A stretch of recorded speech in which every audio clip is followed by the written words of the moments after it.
Because usually I'm used to kill capture missions, go in and kill every bad guy that's in there. And I'm using the drones to look all over the area to look for IEDs. And we got to the top of the mountain. I'm cleared hot to shoot these guys. So I'm chasing one of them in my scope. I say, Tori, you get the trail guy, I'll get the lead guy on the TU2. 5, 4, 3.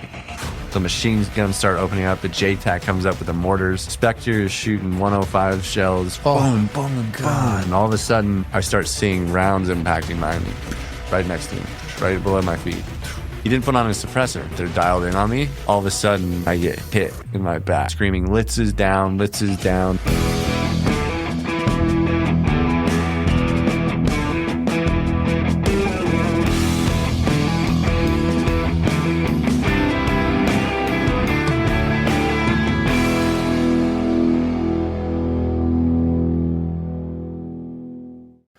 Dan. Brian. We go back a ways. We go back, yeah. We go back a ways, and I'm really excited for this conversation for a multitude of reasons. One, we're old friends. I went through a sniper course with you a long time ago in Vegas. Yeah. My daughter was 9 years old when she went through one of your long-range shooting courses and shot the Ranger mile target. On her third shot, which the Navy SEALs, they got like some 8x8 target, and that was just too easy. So we had to set her up on the right one. But I've watched you go through several phases of your life, from transitioning out of the military to kind of getting into the shooting world, and you built an incredible program for a bit. And then I feel, and you can correct me if I'm wrong, that life kind of caught up to you because you are a special operations ranger that, in the United States Army. You've done 5 deployments to Afghanistan, 2 of them as a mortarman and the rest as a sniper, which I want to get into those stories and what it took to get there. But I knew you afterward, and I've watched you go through some pretty rough times and some struggles where you ended up pretty much losing everything, disconnected for several years to re-find yourself. And during that time, you found your faith, which all for it. I absolutely love that. And I can see it has made you such an incredible man that you are now. And I can put a lot of my credit into obviously the same journey. And now you've started an incredible program called The Ranch. The Ranch Foundation. The Ranch Foundation, which you struggle with substance abuse, suicide attempts, the works of being a war-hardened veteran and getting out and then realizing that there's a lot that we carry with this. And you have gone through such a healing process. I mean, you disappeared for a while. I think we were looking for you at parts, and you're in this state and you're here and you look like a homeless hippie at one point. And now you are giving back to the community after healing yourself and being able to get yourself corrected in the right way, and obviously leaning on God during this time. And here you are. Now you're giving back to vets, and you happen to be in town, and obviously I'm not going to let you roll through without having a conversation with you. So, Dan, thank you for joining us today. First, you got a bunch of boys in town, so we're going to get you guys hooked up with the Sour Bee. I think the wife's got a bunch of cookies that she's going to be whipping up here soon for you. But we started it as a homeschool project, and it turned into a business for us. And so it's pretty awesome. We like to give all of our guests a loaf of bread and some bunch of cookies and whatever we can give to them. And then also at the same time, everybody that listens to the show likes to obviously support us and what we're doing and support the kids, so they get to get in and get a little bit of some of the best sourdough that they're ever going to have in their life. And I'll die on that hill because it's obviously my kids that are making it. So. Yeah, I love it right here. I'm hungry now. I want to try it out. I don't know if you'd eat this one. This is our prehistoric prop. Maybe not this one. We left it up here once for a few days and came back, and the wife's like, let's swap it out. I'm like, it looks good. We're fine. So it looks like that McDonald's cheeseburger that somebody's had in their closet for like 25 years. It's never made. It looks good to me. But yeah, I'm definitely excited to have some later for sure. And the boys are too. Yeah. So we'll get you guys taken care of. All right, dude. We go back a ways.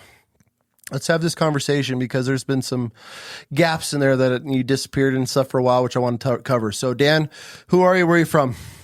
Yeah, so Daniel Litzenberger, and I grew up in Spokane, Washington. I was stationed at Fort Lewis. That's in Washington as well. It's called Joint Base Lewis McChord now. And yeah, growing up, it was just to get into the childhood a little bit because that's what really led to some of the trauma later. Yeah. I had some issues when I was a kid. I would be sent to these facilities when I was 5 years old for essentially kids with bad behavior. Okay. There was some other things going on with my parents, and want to be careful about talking about my parents because they're completely different now with our family than they were back then. But there was addiction involved and some other things, some violence in the home, and now I have some great parents that are great grandparents to my nephews and to us kids. But back then they didn't really know how to handle me, and so at 5 years old, my parents sent me to a facility one time where I don't really remember much, but the fact that it was Christmas Eve and my parents, they knew they couldn't get me to really go anywhere, because if they said they were going to a facility to drop me off to get help, I would have ran away or something. This For bad sure. at 5? I mean, I don't think I was that bad, but my parents just, they were young. They probably didn't know how to handle me. Yeah. And so I had like some anger issues. But I was also, when I was born, I almost died. The umbilical cord was wrapped around my neck. Oh, okay. And so there was some trauma coming into the world, as well as, my mom was a pretty hardcore addict. What was her drug of Well, choice? she was doing some cocaine, and her big thing was alcohol. So Okay. I don't know exactly what was going on. Some of that me and my mom have talked about, which we're in a good place now. Yeah.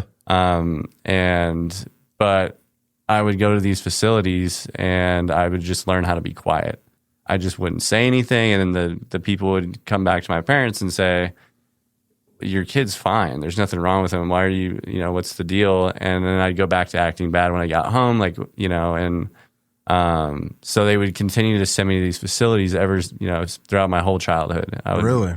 eat for sometimes 3 weeks, and I'd have to tell kids at school, then they asked where I was, in first or second grade. I'd have to say I had pneumonia and I was sick, and just kind of lie about what was going on. But I've had mental health issues since I was a kid, and then that led to the biggest thing that happened to me was wanting to join the Army, and what led to that was Forrest Gump, the movie. Okay. There's Lieutenant Dan in that, and I was, Dan as a kid, and so when I saw it, I think I was like 6 years old. I had seen the Vietnam scene where the sun comes out and it's just all chaos. Machine guns are going, and Lieutenant Dan is getting dragged through the jungle shooting his 1911, and I was just like, that's who I want to be. I want to be just like Lieutenant Dan. I am Lieutenant Dan, and I started training. Like, I'd get sticks in the backyard and start playing, Army. I'd get with my friends when I was older, and we'd play paintball and airsoft and all that stuff. But I always wanted to be in the Army, and I believe it was the first time I really wanted to was because of the Forrest Gump movie. That's hilarious. I've heard a lot of stories on why I like to ask vets why they join, because that's a first for me. Really? Forrest Gump, yeah. No, that was 100%. And even the Green Army, like that style of Vietnam, even what they wore for their clothing and their gear, I was obsessed with it. And I would go backpacking all the time as a kid. Loved going camping and making spears and going hunting bears in the woods and stuff. And but the big thing that happened when I was a kid that led me to join the Army was 9/11, for sure. Oh, absolutely. I mean, I had been training up until that point as a kid, but then when 9/11 hit, I was in 7th grade, and I knew I was going to war. It was like, this is it. And I was honestly afraid of missing it because, I wasn't going to be 18 for another 5 or 6 years. So I started training, and started going backpacking in the woods. I started getting with mentors and learning how to disassemble an M4 and put it back together, and do map reading and stuff like that. So I was all about joining the military. Actually, it was the Marines first. I wanted to be a Marine, but they wouldn't take me because I had so much issues as a kid. I was like in and out of juvie sometimes, and had some legal issues. So the Army actually was the ones that said that they'd take me. They did a waiver or something. Yeah. So, and then that led to basic training where, I wasn't always wanting to be a Ranger. Actually, I was the opposite. I didn't want to be a Ranger because I thought those guys were crazy. I had seen Black Hawk Down when I was in high school and was like, these guys are elite. They're a different level. I'm just a normal soldier. I wanted to go just to Iraq as like a saw gunner. That was my thing. I just want to be a saw gunner. Yeah. And in basic training, my drill sergeant came up to me. I'd done pretty well in basic training when it comes to my scores and stuff. And he said, I want you to try out to be a ranger. And at first I was like, no, I don't want to be a ranger, Joe Sergeant. And he's like, well, I want you to think about it for 24 hours. And I thought about it. My friends going to be rangers said there's a base up at Fort Lewis, Washington, and that's close to Spokane, right? At least across the state. I can be close to friends and family.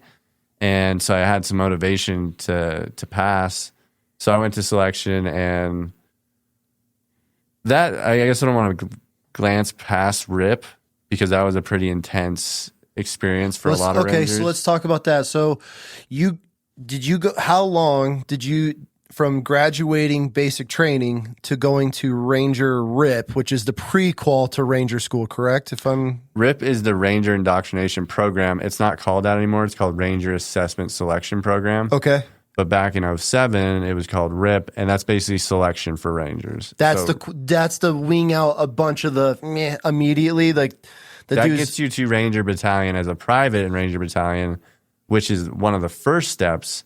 But then once you go through it as a private at Ranger Battalion and you do a deployment, you do a training cycle, then you do a deployment, then you come back and they say, okay, now you're ready for Ranger School, which is a leadership school where you're going to become a leader now in the Ranger Regiment. So then you go to Ranger School, and then once you get your tab, and you have your scroll and you have your tab, now you're a leader in the Ranger Regiment. Not that you weren't before as a Ranger. You know, there's Rangers that don't have their tabs, but that's kind of the marker of you're ready to be a leader, and they send you to Ranger School. So even though you graduate RIP back then, are you considered a Ranger at that point? Yes, right when you graduate RIP, you get your tambouret. Rangers lead the way. And all right, let's talk about RIP then, because I've never had anybody on the show. So you go straight from boot camp to RIP, or is there any downtime? There's a little bit you go to boot camp, which they have this thing called AIT, which is like your advanced, I forget what it's called, but it's for mortars, you would go learn about mortars for a week, or 3 weeks or whatever it was. And then after that, you go to airborne school, which is a 3-week school. And the airborne school is just like learn how to jump out of planes. You know, it wasn't too terribly hard or anything, but so you had a little break between basic training and Ranger Indoctrination Program, Ranger selection essentially. Okay. But once you get to Ranger Indoctrination Program, it was very intense, and it's hard to describe because it's a lot of hazing. The whole thing was hazing the entire time, and back then it was 4 weeks. And I mean, some of the things they would do. I mean, one of the nights they had us pack up all of our stuff and bring it back down to the blacktop, they called it. And it was like 2 a.m. and they're like, okay, disassemble your bunks and then put it back together on the blacktop. And then they say, you're sleeping on the blacktop. And then they have us disassemble it and go put it back up. And by that time, it's time to wake up and you're starting the day. Lots of running, up and down hills all over Fort Benning. Intense hazing where it's just like bear crawling, and they call them kangaroo. What do they have where they hang around your neck and they hang below? It's like kangaroo pouch crawls or something. I've never heard of those ones. I mean, I didn't hear about most of the stuff. I don't remember the names, but they just get creative on trying to get you to quit. The whole point was getting people to quit, as many as they could each day. Do you remember how many you started with versus how many you finished? Yeah, we started actually the indoctrination program with like 250, but then the maybe it's 200, 250, but then the PT test knocked out a bunch. And then, is that the first thing that you do when you get there? That's like the first thing. And then I think there's a swim test and some other things that kind of filter out to where there's like 150 left. And then for 4 weeks, they're just hazing. One of the days, this guy named Sergeant Gonzalez, he was an Olympic runner, and he would just run up and down this hill at Benning and say, we're not going to quit until we get 11 people to quit today. And I don't know where they come up with that number, but he would just be like, we're going to run this hill until 11 people quit. And we would run the hill until 11 people quit. And so there'd be me and my buddy Gonzalez. He's in CAG right now in Delta Force, but he's actually going to get out here in a few years. But we told each other we weren't going to quit. Like, I'll quit when you quit. You quit when I quit. And so we would be right next to each other the whole time. And we'd be telling people that really didn't have what it takes, that were kind of sucking. We'd be like, hey, man, I think you should quit, because we had to get 11 and we were trying to get him to stop us running. So we would try to like mentally screw with people to get them to quit. I mean, it's kind of fucked, but at the same time, but we were like, we don't want to run all day. Like, we had to get 11 people. So every day was just different. And then there's this big range there called Cole Range. It's not like a shooting range. It's just a range where you go and you do a lot of land navigation, and they kind of torture you, where sometimes they'll have you break down those big army tents and then move them across the whole field and put them back together, or hold your rucksacks above your head and recite the Ranger Creed. Sometimes they'd have us stand in formation at like 3 a.m, and we would just stand there for hours, and they would come by and be like, all right, guys, a lot of you just don't have what it takes, and that's fine. It's okay. There's a fire over here. There's hot dogs. We have food for you. You come over. This can be over right now. And they just get into our heads, trying to get us to quit. And people would go and go to the fire. Oh, yeah. People would go to the fire, and then the instructors would be messing with them like, hey, man, how's that hot dog? Is it good? Yeah. No, you did your best, man, but it wasn't for you. You know, trying to just like mess with the students. And then I remember this one time, this guy named Sergeant Israel, he came over to me, and we're not supposed to have snivel on, you know? Like, what's snivel? Snivel's like the stuff you wear under your clothes to keep you warm. Okay. You know, I'm sure you had it in the Marines, but we call it snivel, and you can't wear it when you're out. They're trying to get you to freeze your ass off, you know? And so I was wearing some, and I wasn't supposed to. And the Sergeant Israel was like staring at me in my eyes for like 3 minutes, just straight. And I was like, I'm screwed. He's gonna kick me out. He's gonna find my snivel.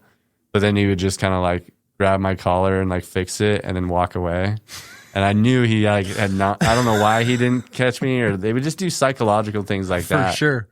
But it was definitely one of the hardest things, if not the hardest thing I think I've done in my life, was RIP. And getting through that, once you graduate, you have your graduation ceremony, and they say don berets, and you don your beret. And right when you don your beret, it's like this moment with all this stuff that happened over the 4 weeks and basic training and all that stuff culminated to now becoming a special operations soldier in the ranks with all these other Rangers that have been going to war and doing great things in the GWAT, was like a moment that I'll always remember. Oh, for sure. And it made me realize that from then on, I was like, I can do anything I put my mind to. Like, legitimately, I doubted myself. That's what Tony Robbins talks about. I've been to a few of his events, and he talks about limiting beliefs. Mm-hmm. And I had that limiting belief that I can't do that. Like, those guys, those Black Hawk Down guys, they're elite. I'm not that level. But then when I decided to believe in myself, which actually started from that drill sergeant believing in me, he was like, he saw something in me. And then I decided to believe in myself from him. And that led to becoming a Ranger and leading to a lot of other things in Rangers, like going to snipers, you know, or starting this nonprofit and everything. It's like, I truly believe, because of the experiences becoming a Ranger, that I can do anything that I want to do. For sure. Yeah. Was there a guy, so anytime I've ever gone through courses or anything, there's always a dude that stands out. Either got in trouble, motivated. Was there a dude in your platoon that you remember his name and you'll be on your deathbed?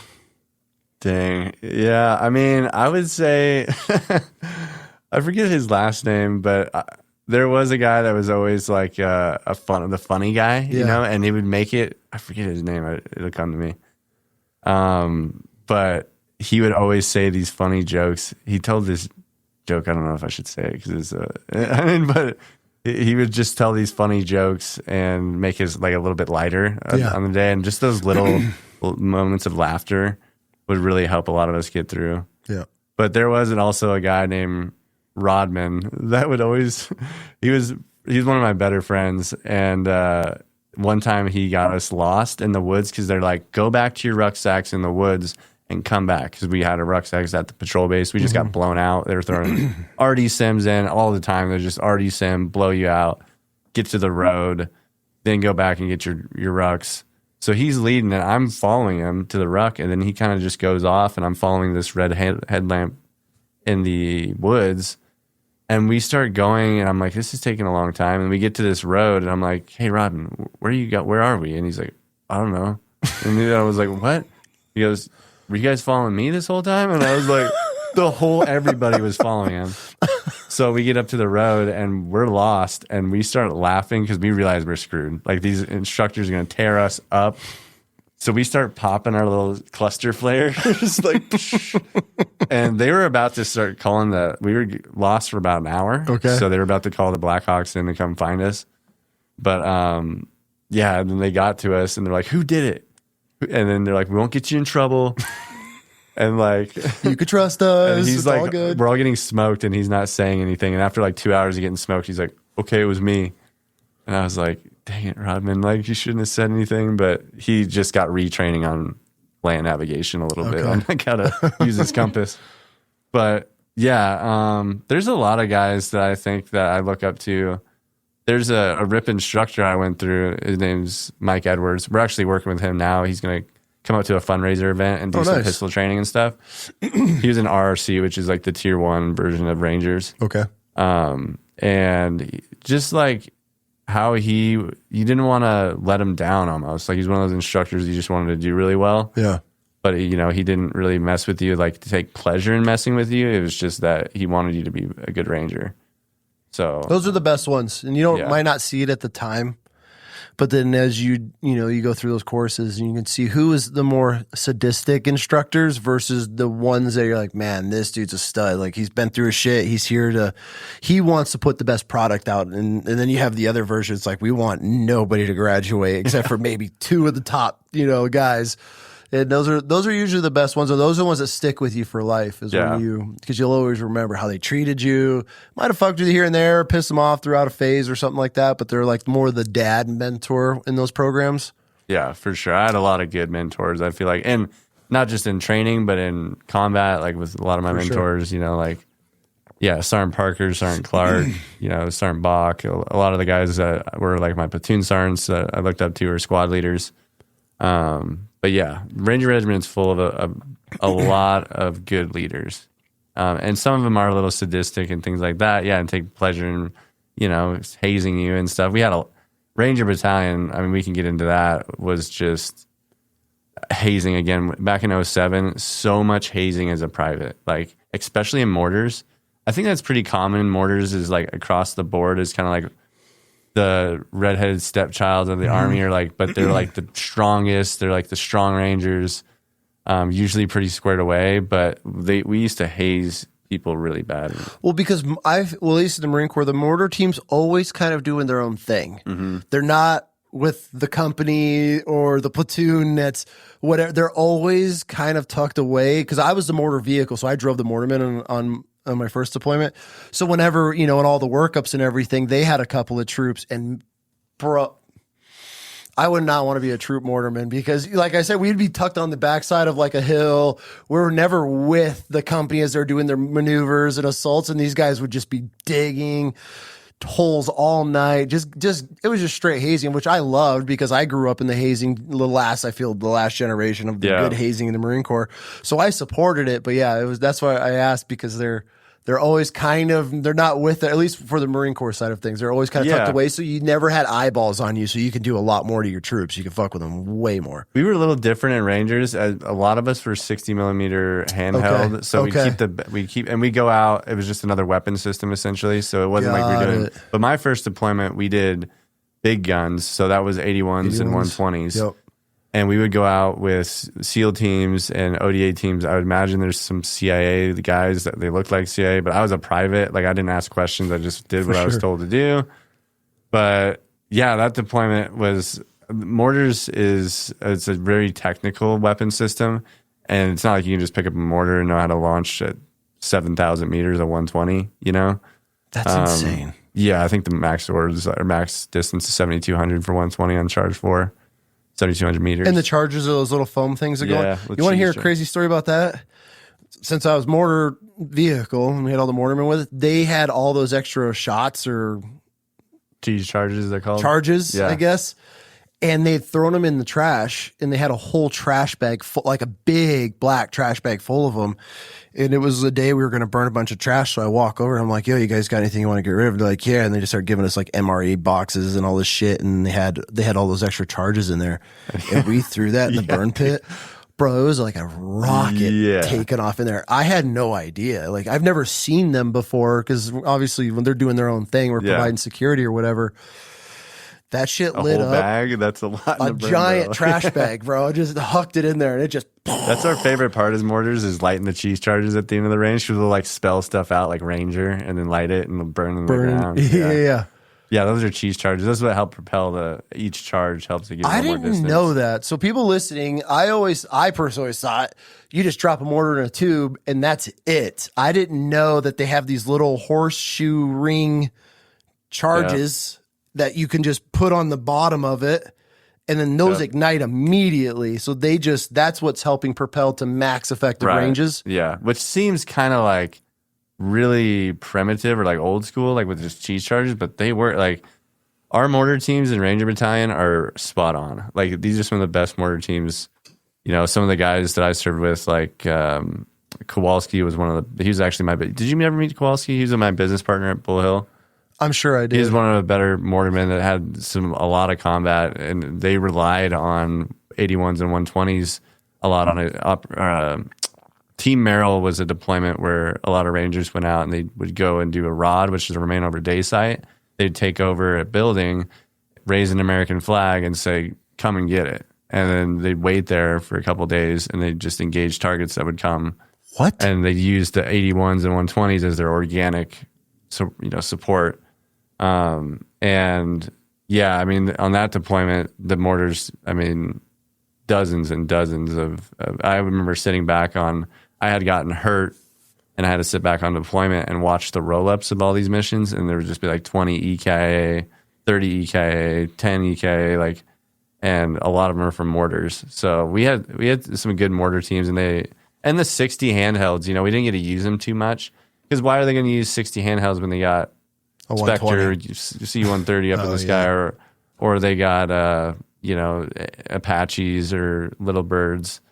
So yeah, like a lot of times to shoot a 60, they have to clear the airspace, and it can be kind of hard to get your weapon system used in combat. Like when I'd carry it, I'd always be trying to use it. Like, hey, I can blow up this wall. Like I can point right at the wall. Okay, that was my next question. I watched our grunts once trying to get into a compound, and this kid with a mortar tube holds it, and then they're like, no, and he backs up, puts it against the wall across the street, and shot the mortar straight into totally do that. It's called, my friend Dennis, he was in mortars. He calls it direct. Like because you just point. I've never done it like in combat. I've done it in training, shot at cars and stuff. But I almost did it on one time. They needed to blow a hole into a big wall, and they used the goose, but it couldn't get through. So they were going to see if I can use delay and get effects on, but they decided not to last second. Yeah. There were some mortar missions that I did where, do you remember that helicopter that went down called the Extortion 17 that the SEALs were in? There was like 30 of them. Yep.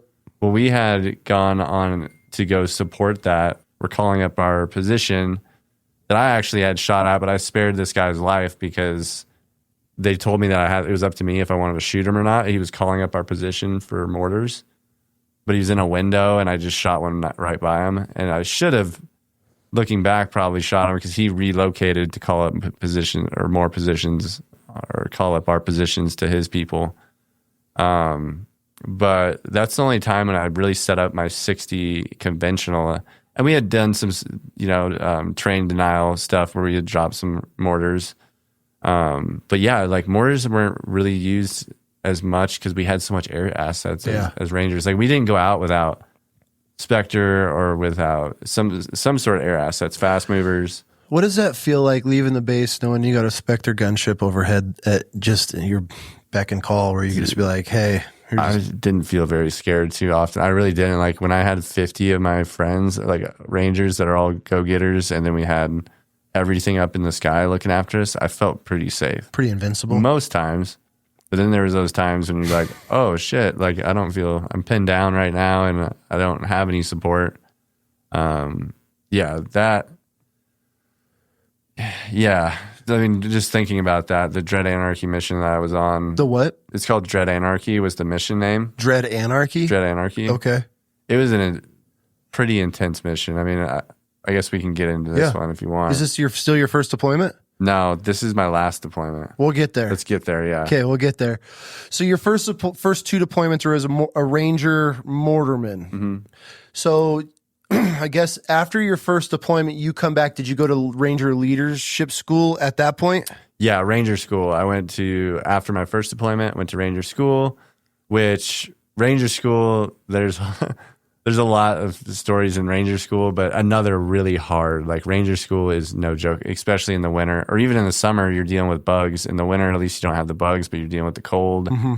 I went through in the winter and again, very intense. Pre-Ranger was just like basically rip all over again. It was pre-Ranger they do to get Rangers ready for Ranger School so they don't fail. So you guys have 3 courses in your becoming a Ranger. So you have RIP. Yep. Then you got pre-Ranger School. Yep. Then you have Ranger School. Correct. But now it's called RASP instead of RIP, but it's the same thing. It's just a little longer. Holy shit.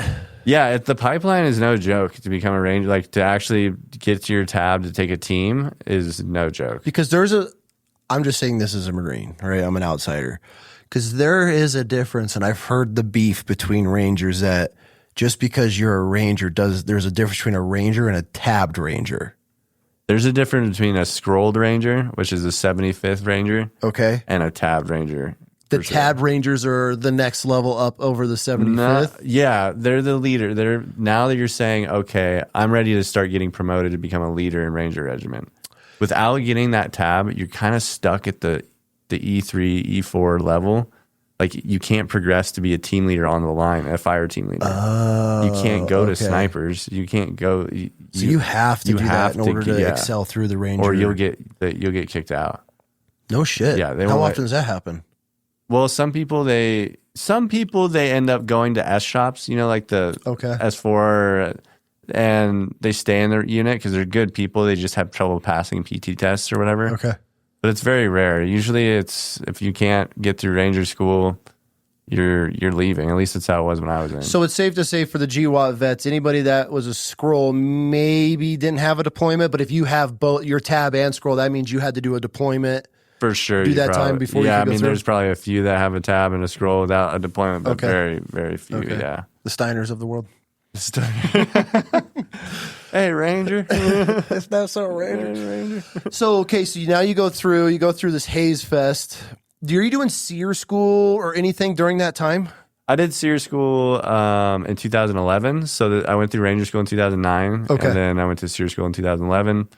A lot of crazy stuff about SEER school too. That school was more so, and I can go back and talk about Ranger school, but SEER school. Tell me about SEER school. I love talking SEER school because I don't feel civilians have any idea. And there's different levels of obviously SEER school and SEER training. Let's dive into this because I love hearing these stories. I never got to go. I actually signed up for it as a bonus to go because I just wanted to experience it. I re-enlisted for it too, yeah. And they turned me down. So I've always loved the stories of guys going to SEER school and just hearing the hell they had to go through. Probably one of the coolest schools I went to. Really? Now, I say cool just because you do learn a lot of survival stuff, which I was totally into from being a kid and stuff like that.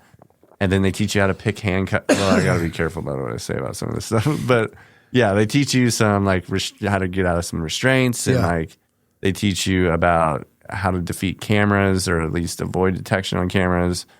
They basically put you into a training for a week. You do training where they teach you about survival, and then they teach you about resistance. So survival, evade, resist, escape. So they teach you survival. They teach you how to evade, like how to evade a dog. Like you don't beat a dog. You're not going to beat a dog. You got to beat its nose. Beat its handler. Yeah, you got to beat the handler. Shit, I've never heard that. So if you can get the handler to doubt the dog by going through bushes and going ways that they would be like, there's no way a human would want to go walk this way. Make them doubt the dog, go in circles and stuff like that, and like do weird patterns. That's how they say to beat the dog. And maybe there's other ways for sure. I'm sure there are, but that's what they taught us in SEER school is you beat the handler. But they teach you evasion and then resistance. They first do like this 8-hour shock where you're like captured. They beat the crap out of you, which they can hit you. There's certain rules they don't tell you about, but you kind of pick them up on. They can slap you as hard as they want. And they're hard. Did you get checked? Oh, many times, yeah. Yeah, my nose was bleeding one time, and he goes, and they have accents, because it's all acting when you're in the camp. They're like, "Why are you bleeding?" And I was like, "You just hit me." And he's like, "Wham!" Hit me again. And I'm like, and he's like, "I'll ask you again, why are you bleeding?" And I was like, "You just hit me again." And then he, boom. And then at this point, I'm like, "Okay, well, what am I saying that's wrong here?" And he's like, "I'm going to ask you one more time." And I go, "I fell." And he's like, "That's right, you fell."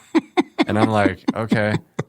And so there's, I mean, these people are actors. They get in the school, they have accents, they're jacked. Like, one of the guys that came into during this 8 hour where you're in a resistance, they capture you, you're in a room, a guy comes in looking like The Rock, and he's like, shuts the door and he gives me the Rock eyebrow and everything. Then he picks me up, pins me against the wall, holds me by my neck against the wall with one arm. He's huge. And I was like 165 pounds. And I was just like, it's like, "Tell me where the Americans are." And I was like, "I'll tell you everything you want to know." Like, at first, I told him stuff, but I didn't need to because he's beating me up. So they teach you how to first, okay, this is the wrong way. This is the right, or this is how you shouldn't do it. And they teach you, okay, this is what you should have done. And then you go into your 5-day FTX where you're evading for like 3 days and you get captured. And you get funneled into getting captured. Everybody gets captured. I heard that there's nobody. There's no way. I hear people say they escaped from SEER school. Well, there is in the camp, there is some opportunities that you can escape. But these camps look like real camps, and they put hoods over your heads, and you don't know where you're going on these buses, and you end up in these camps in the middle of Alabama somewhere. This was near Fort Rucker. Okay. I went to SEER C at Fort Rucker. I just remember this really nice lady who was a warrant officer named Warrant Officer Burroughs. I think she's a warrant officer, a sergeant. But yeah, so you don't know where you're going or where you're at. You're just in these woods in this camp, but they have a lot of money put into these camps. And then there's a lot of money put into you guys at this point. Oh yeah, for sure. Yeah, with Ranger School and indoctrination program, all security that stuff. Clearances, weapons, everything. Yeah, they put a lot of money into, and everybody in the military, but for sure in special operations, they put some money into us. But yeah, there was a opening in the fence, and we were digging like random holes for no reason. And I was talking to my other Ranger friend in there, and we're in like pajamas, or like not pajamas, but like kind of looks like gowns of some sort, like a prison outfit. Gowns. Okay. Yeah. And so I was like, "Dude, do you see that? There's a hole in that fence." And he's like, "I see it." And I was like you can't just escape. Because first of all, it's desertion. You can't just leave your unit and save yourself. There's rules to it. You have to have water. You have to know where you are on the map and where you're going. You have to have the social security numbers of everybody that you're with. So like, no shit. And I got to be careful about talking too much about SEER because there's some stuff that we can't talk about. Yeah. But there's rules you can't just bounce out and leave everybody. So like, we were starting to get the socials for everybody and like do everything properly. Then they take you into another building where there's these closets, the side just big enough to kind of like go side by side with your shoulders. And they would put music in there and a bucket to poop or pee in. And the music wasn't music. It was like, have you ever heard that? It's like a World War I chant. It's like boots, boots, boots, and boots up and down again. There's no discharge in the war. And it starts getting boots, boots, boots, and up and down again, boots, boots, and just getting louder and screaming. And you're just like, you're going insane a little bit.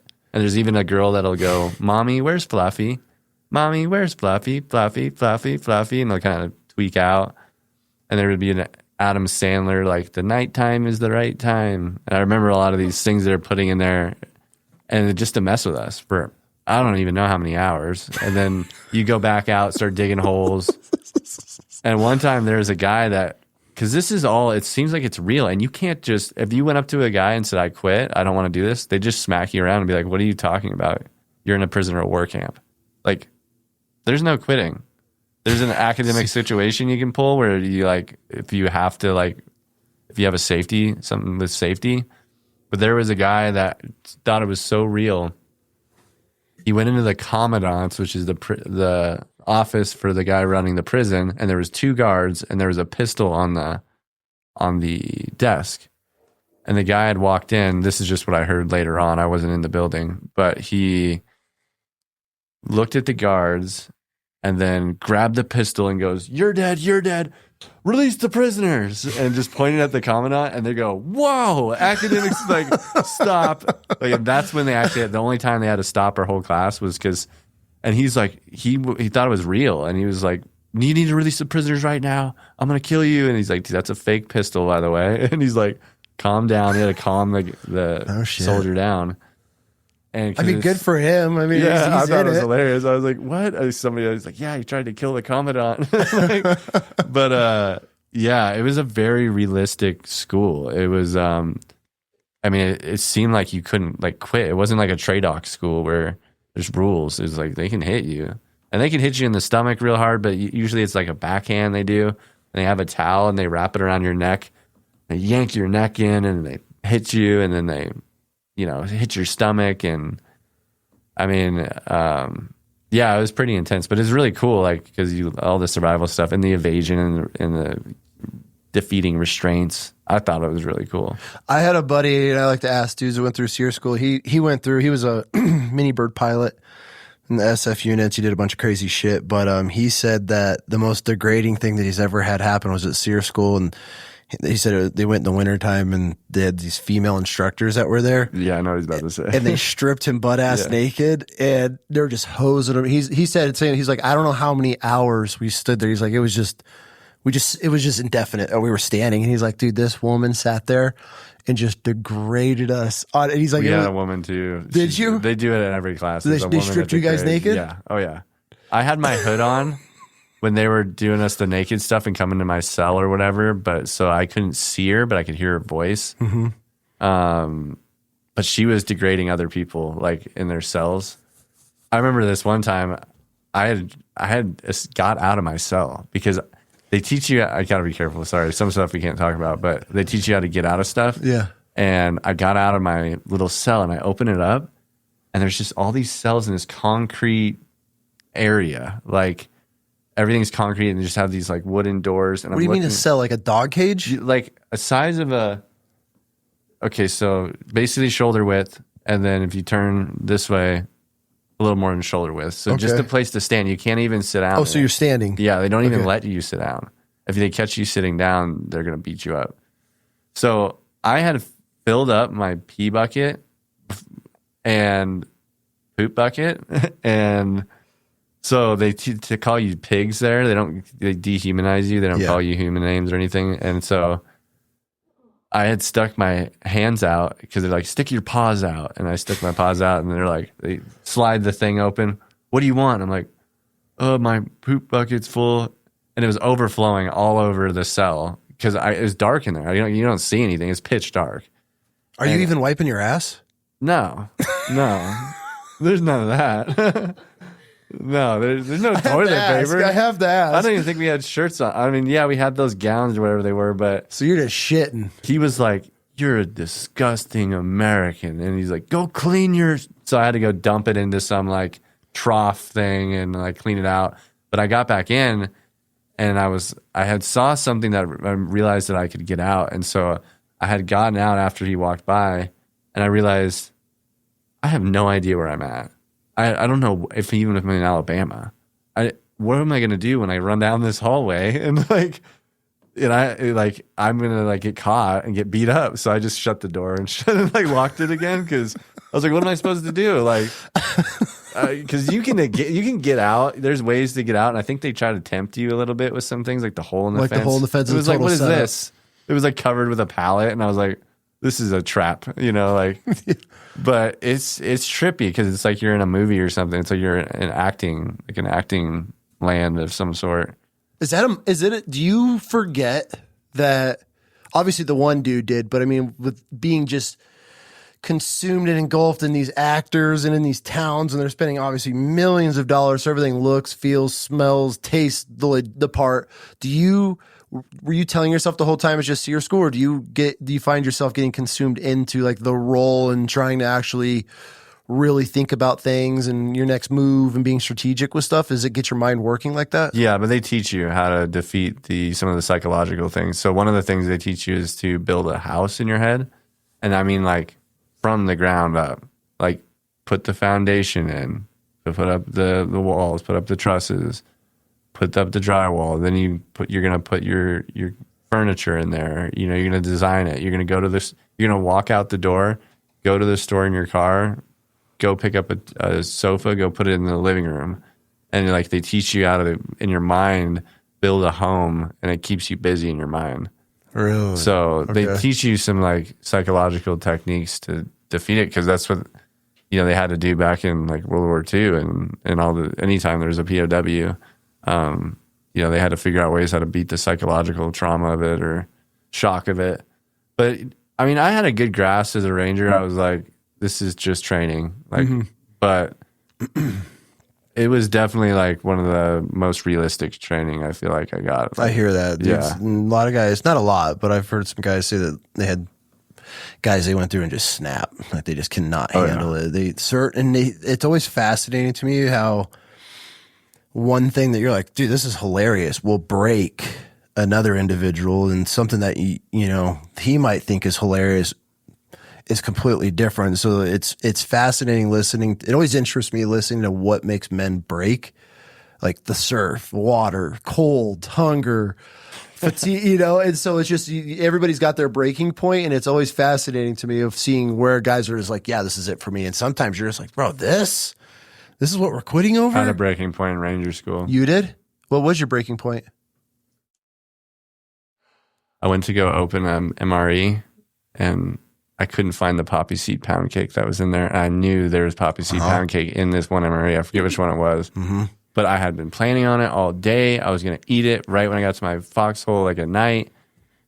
And I'm opening it up, and it's nowhere. And I'm like, I'm like, did it fall out? And I'm even blaming the guy in my fox. Did you eat my poppy seed pound cake? And then I'm like freaking out, and I go tell the Ranger instructor, and I was like, Sergeant, my MRE just didn't have a poppy seed pound cake. Can I go ahead and get another one? And he's like, I don't care. Too freaking bad. Like, and I was like, but you don't understand. It's supposed to have the poppy seed. And I'm like breaking down. I'm crying. I'm in my foxhole, just like, this is in Florida phase, so I'm almost done. Like, but I was just like so broken down. But yeah, there's a lot of times. The mountain phase is no joke. That breaks off a lot of people because you're climbing those mountains in Georgia and Dahlonega and the Appalachian Trail. That was the time when I was like, because it was so cold, we had to dig little fighting positions in snow. They actually had us like force us to go sleep in some tents one night because it was so cold. They had to get like stoves and burn barrels and stuff. But I told myself that if I failed mountain phase, I was not going back through. Like, it was that bad. Oh, really? Yeah. You got one shot at this. It was a one shot thing. That was like, because it's 3 weeks of just, you're going to spend 5 days out in the mountains, hiking up and down those mountains, not eating, not sleeping, and just breaking you off physically. I mean, when we get back to the barracks, everything smelled like ammonia, and everyone in the middle of the night was cramping up real bad, like, screaming. Because it's just, I mean, think of like 75, 80 pound rucks on your back going up and down mountains for days. And yeah, you're so done. And the ammonia smell from the ACUs, the uniforms, would just fill up the barracks once we get back. And it was, I mean, that was one of the hardest phases. Mountain phase, I think, is probably the hardest phase. Then there's certain things when you go through these courses, and there's certain smells. And there's like, you just, that's the smell. It's there's certain things that will ingrain into you for the rest of your life. And it's funny when you say things like that, because when you like ammonia smell, there's times where I could look back and be like, bro, remember that, how bad it smelled? And those are certain things that you'll never experience until going through something like that. And you got 60 dudes that have just been through the worst course for the last week, and then you're in a squad bay, and it's like everyone's just dropping gear, and you're like, oh, bro, we got to open this shit up. Like, it's just rank. But it sticks with you forever because you're so the trauma bonding that you go through these courses, and all the little things that come along just stick with you. That's what I love. When you said cheese charges with the mortars, that comes up with a smell. Yeah. So like, I was thinking about that smell when you mentioned it. For sure. But yeah, once we discovered those and they lit, oh man, it was on. They're kind of fun. They're like, it's like a little jet engine when they take off. Fun to mess with for sure. They just got a bunch of gunpowder in it or something like that. But, Oh, and to answer your question, I think Ranger selection, we started with like 200 to 250 ish, and we graduated with 58, I think. So What? yeah, it was which I think there's classes that had less than that. I think we had more of like a higher class, but yeah, I mean the PT test is going to knock off about half right off the bat. How are you going to Ranger School and can't even pass a PT test? You think that would be like the company that's sending that soldier to Ranger Battalion would be like, okay, cool, you all got approved to go. Here's the pre-qual before we even send you to make sure you're not just going to be back a week later. Well, I had problems passing the test. Really? Before I went, I was push-ups. Everything else was okay, but they're really strict. I'm sure this is how it is in the Marines too, but they're really strict on your form. And push-ups. Mm-hmm. And when I do a push-up, it doesn't seem like I lock out. My arms just don't tend to like lock out like they don't look locked out, but they are. So like I would have to do 85, 90 push-ups to get to where I'd get 64 because they would not count a bunch of them. So when I was getting ready for pre-Ranger, which the Ranger School's pre-course, you have to take a Ranger test for pre-Ranger to take a test for Ranger School. There's a lot of tests. And I would always be failing push-ups. Me and my friend Jake, actually, he's here right now. We'd be the ones that'd be like, they failed push-ups again. So we started doing push-ups all the time, like getting it to where, well, I guess we got to do like 90 push-ups to pass the test because they're not going to count 30 of them. So that's what my strategy was, just to do as many as I could and then know that they're not going to count some of them. But once you get to Ranger School, that PT test isn't hard. They want you at 90% for when you leave Ranger Battalion, 80% when you leave Ranger, the pre-Ranger, and then at like 60% for Ranger School. So, I mean, that's not 60% PT test isn't, that's like, it's like 45 push-ups or something. It wasn't much. Okay. So once you get to Ranger School, the whole point is to make it really hard to get there. So when you get there, because it costs a lot of money to send somebody to Ranger School, so they don't want you to fail and come back. And if you fail and come back as a Ranger, depending on how you failed, you're gone. Yeah, like it was that when I was going through pre-Ranger, I passed, but I had Achilles tendonitis when I was done. I couldn't start Ranger School because the Achilles tendonitis was so bad. It felt like somebody was cutting my Achilles with a knife every time I'd step. So they were going to send me back and have me come back. And I was like, please, God, do not send me back. I'll never come back here. Because it's really hard once you leave. If you leave Ranger School and you go back to your battalion, your unit, get them to send you back. Get back. Unless there's like a really good reason, like you might not ever come back. So I begged him and he said, okay, you stay here. You're just going to do land nav for 3 weeks straight with the holdovers. And so for 3 weeks, I got really good at land nav because I just do land nav every day. And then I got to start Ranger School after that. But so I had a little bit of a hold before I started Ranger School. But yeah, it's really, you don't want to, once you're down there, you definitely don't want to come back until you get your tab. We kind of blew over it. But when you were in jump school, did you have any close calls or any hard landings? Well, I have a jump injury, not from jump school, but in jump school, not really. You only do 5 jumps in jump school. Yeah, jump school is like 5 jumps. You do the towers, and you do 5 jumps. Really? That's it? You do. It's a lot of workup to the jumps. Okay. It's only 3 weeks. It's really. Did you do any jumps in the Army afterward? Oh, yeah. Yeah, in the Ranger? Yeah, you say that like that was... Well, yeah, we're Rangers. We're Airborne Rangers. I actually didn't have that many because I had a knee injury from a bull riding incident, actually. I got kind of yelled at for that bull riding. Right before deployment, I had to skip the deployment because I had a knee injury. But, yeah. But how'd that go over with your battalion? They were a little bit. They were like, "What were you doing riding bull?" It was like military bull riding day. I don't know, like military appreciation day. Yeah, but so I didn't jump for like 2 years, but I had like 50 jumps. Okay, yeah, but there's plenty of people with like 100. But yeah, we jump a couple times a month maybe, but not as much as 80-second. Like 80-second jumps all the time. But yeah, our big thing is airfield seizure. So that's where we go in and we seize airfields. Like Objective Rhino, I think it was called, for Afghanistan. We seized the airfield. I forget exactly what city that was in, but maybe that's Kandahar, Bagram. It's all the same. Yeah, all the same. But that's our big baby is airfield seizure. That's every training cycle we jump into an airport or some sort of airfield and we seize it, take control over it.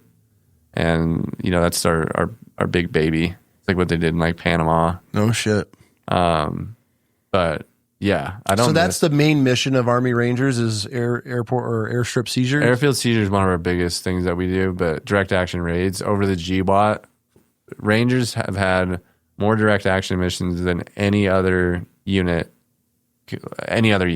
including SEALs, Delta Force. We have the most direct action raids, and I'm pretty sure you can look this up. But yeah, we would go out every night. We do direct action raids. What's a direct action raid? Explain that for everybody listening. So, I mean, I'll just break it down. It's basically like, let's say you have a target, a bad guy that you've been targeting with human intelligence or some sort of intelligence. We wait till they go to bed and we track certain things they have. I gotta be careful what I say, but they track them, and then they get a bed down location, and then they launch us to go pick them up. Sometimes they just say, hey, okay, I give up, and they come out peacefully. I'd say most times that's how it is usually just surrounding a compound and having the interpreter say, you're surrounded by Americans, come out. And usually that's it. They come out, they send the women and children, men come, and then we take our guys and we go fly out. But a lot of times they'll run, and sometimes they'll run and they'll go to fighting positions. Sometimes they'll fight from in place. Sometimes other locations around the area come as reinforcements. So it's like those are more of the direct action raids going after specific high value targets. Got it. But the call out is like that's the big thing that was developed during the GWAT. I'm sure like Delta Force did it before the GWAT and everything, but we really fine tuned the call out and being able to cordon off an area and take high value targets off the battlefield. But a lot of times it was just pick them up and put a bag over their head, hand them off to the CIA in a white van when we get back, and they interrogate them. We go eat chow and play video games and wait for the next one. It was usually like just a chill walk through Afghanistan. It was nighttime, right? Like it was really a lot of it was kind of peaceful, like walking under the stars, and night vision under the stars is really cool because you get to see everything, you know. And so like, but then there's the gunfights that happen, and then you're like, holy crap, that really just happened, and kind of shocks your system a little bit, or IED blows up somebody in front of you, but a lot of it was, 90% of it was just picking up guys off the battlefield and taking them back to the base. That's got to be fun. Yeah, it was fun. Yeah, I mean, I think looking back and doing it, I didn't realize how much of an impact, like what I was really doing. I just kind of looked at it like I was just doing my job, but I really do think, highly of some of the things that we did back then, because it's just crazy. I couldn't do it now, I feel like, but back then when I was 22 years old, I had a sniper rifle, and I'm like, yeah. It's a young man's game for sure. Yeah, it's a young man's game. Yeah. The days of running around with a 240 and oh no, dude. those are long. Those are past our time. Yeah, and that's okay. And now it's the time for like healing and time for peace. And I like to, be a peaceful warrior now. A warrior in the garden. Warrior in the garden. That's where I'm at. That's the chapter of my life that I'm in right now. So you go through SEER. You got your first deployment out of the way. Well, you haven't done through SEER yet, technically in the timeline. But so you deploy again as a mortarman. Yes, that was with Alpha Company in Kandahar, Afghanistan. So that was kind of a more chill deployment. Not a lot happened on that. Yeah. I actually didn't engage with my rifle and kill an enemy combatant until my third deployment. So it was kind of like, a lot of people when I came back in my first deployment, like people from high school were like, oh, was it? You killed somebody, right? And I'm like, yeah, I killed somebody. I didn't, but I was just like, I didn't want them to think I didn't do anything. So I was like, yeah. And then it was like the second deployment was more of doing in Kandahar, going in with strikers and doing the same thing, call outs, but in the city. Okay. And as a mortarman, I was assigned to be the troop commander of a striker, basically sticking out the hatch, making sure everyone's driving and the gunners directing the right way, which was cool. I mean, going through the city and stuff, but it was like not a lot of, I wasn't going and kicking indoors. Yep. Which that just wasn't my thing though. My whole time I was a sniper and a mortar. I was on blocking positions and roofs. Like, I didn't do a lot of door kicking. Like a lot of people assume just because I was a ranger, I kicked in a lot of doors, and it's like, no, actually, I very rarely overseas did I ever kick in a door. Well, people also think too, like with special forces units, that like everybody's just in the shit. But there's so many different positions. And then once you're trained for that, it's like you being a sniper, like, you know, immediately, okay, we're going to take the roof on this building. These guys are going to go and insert here.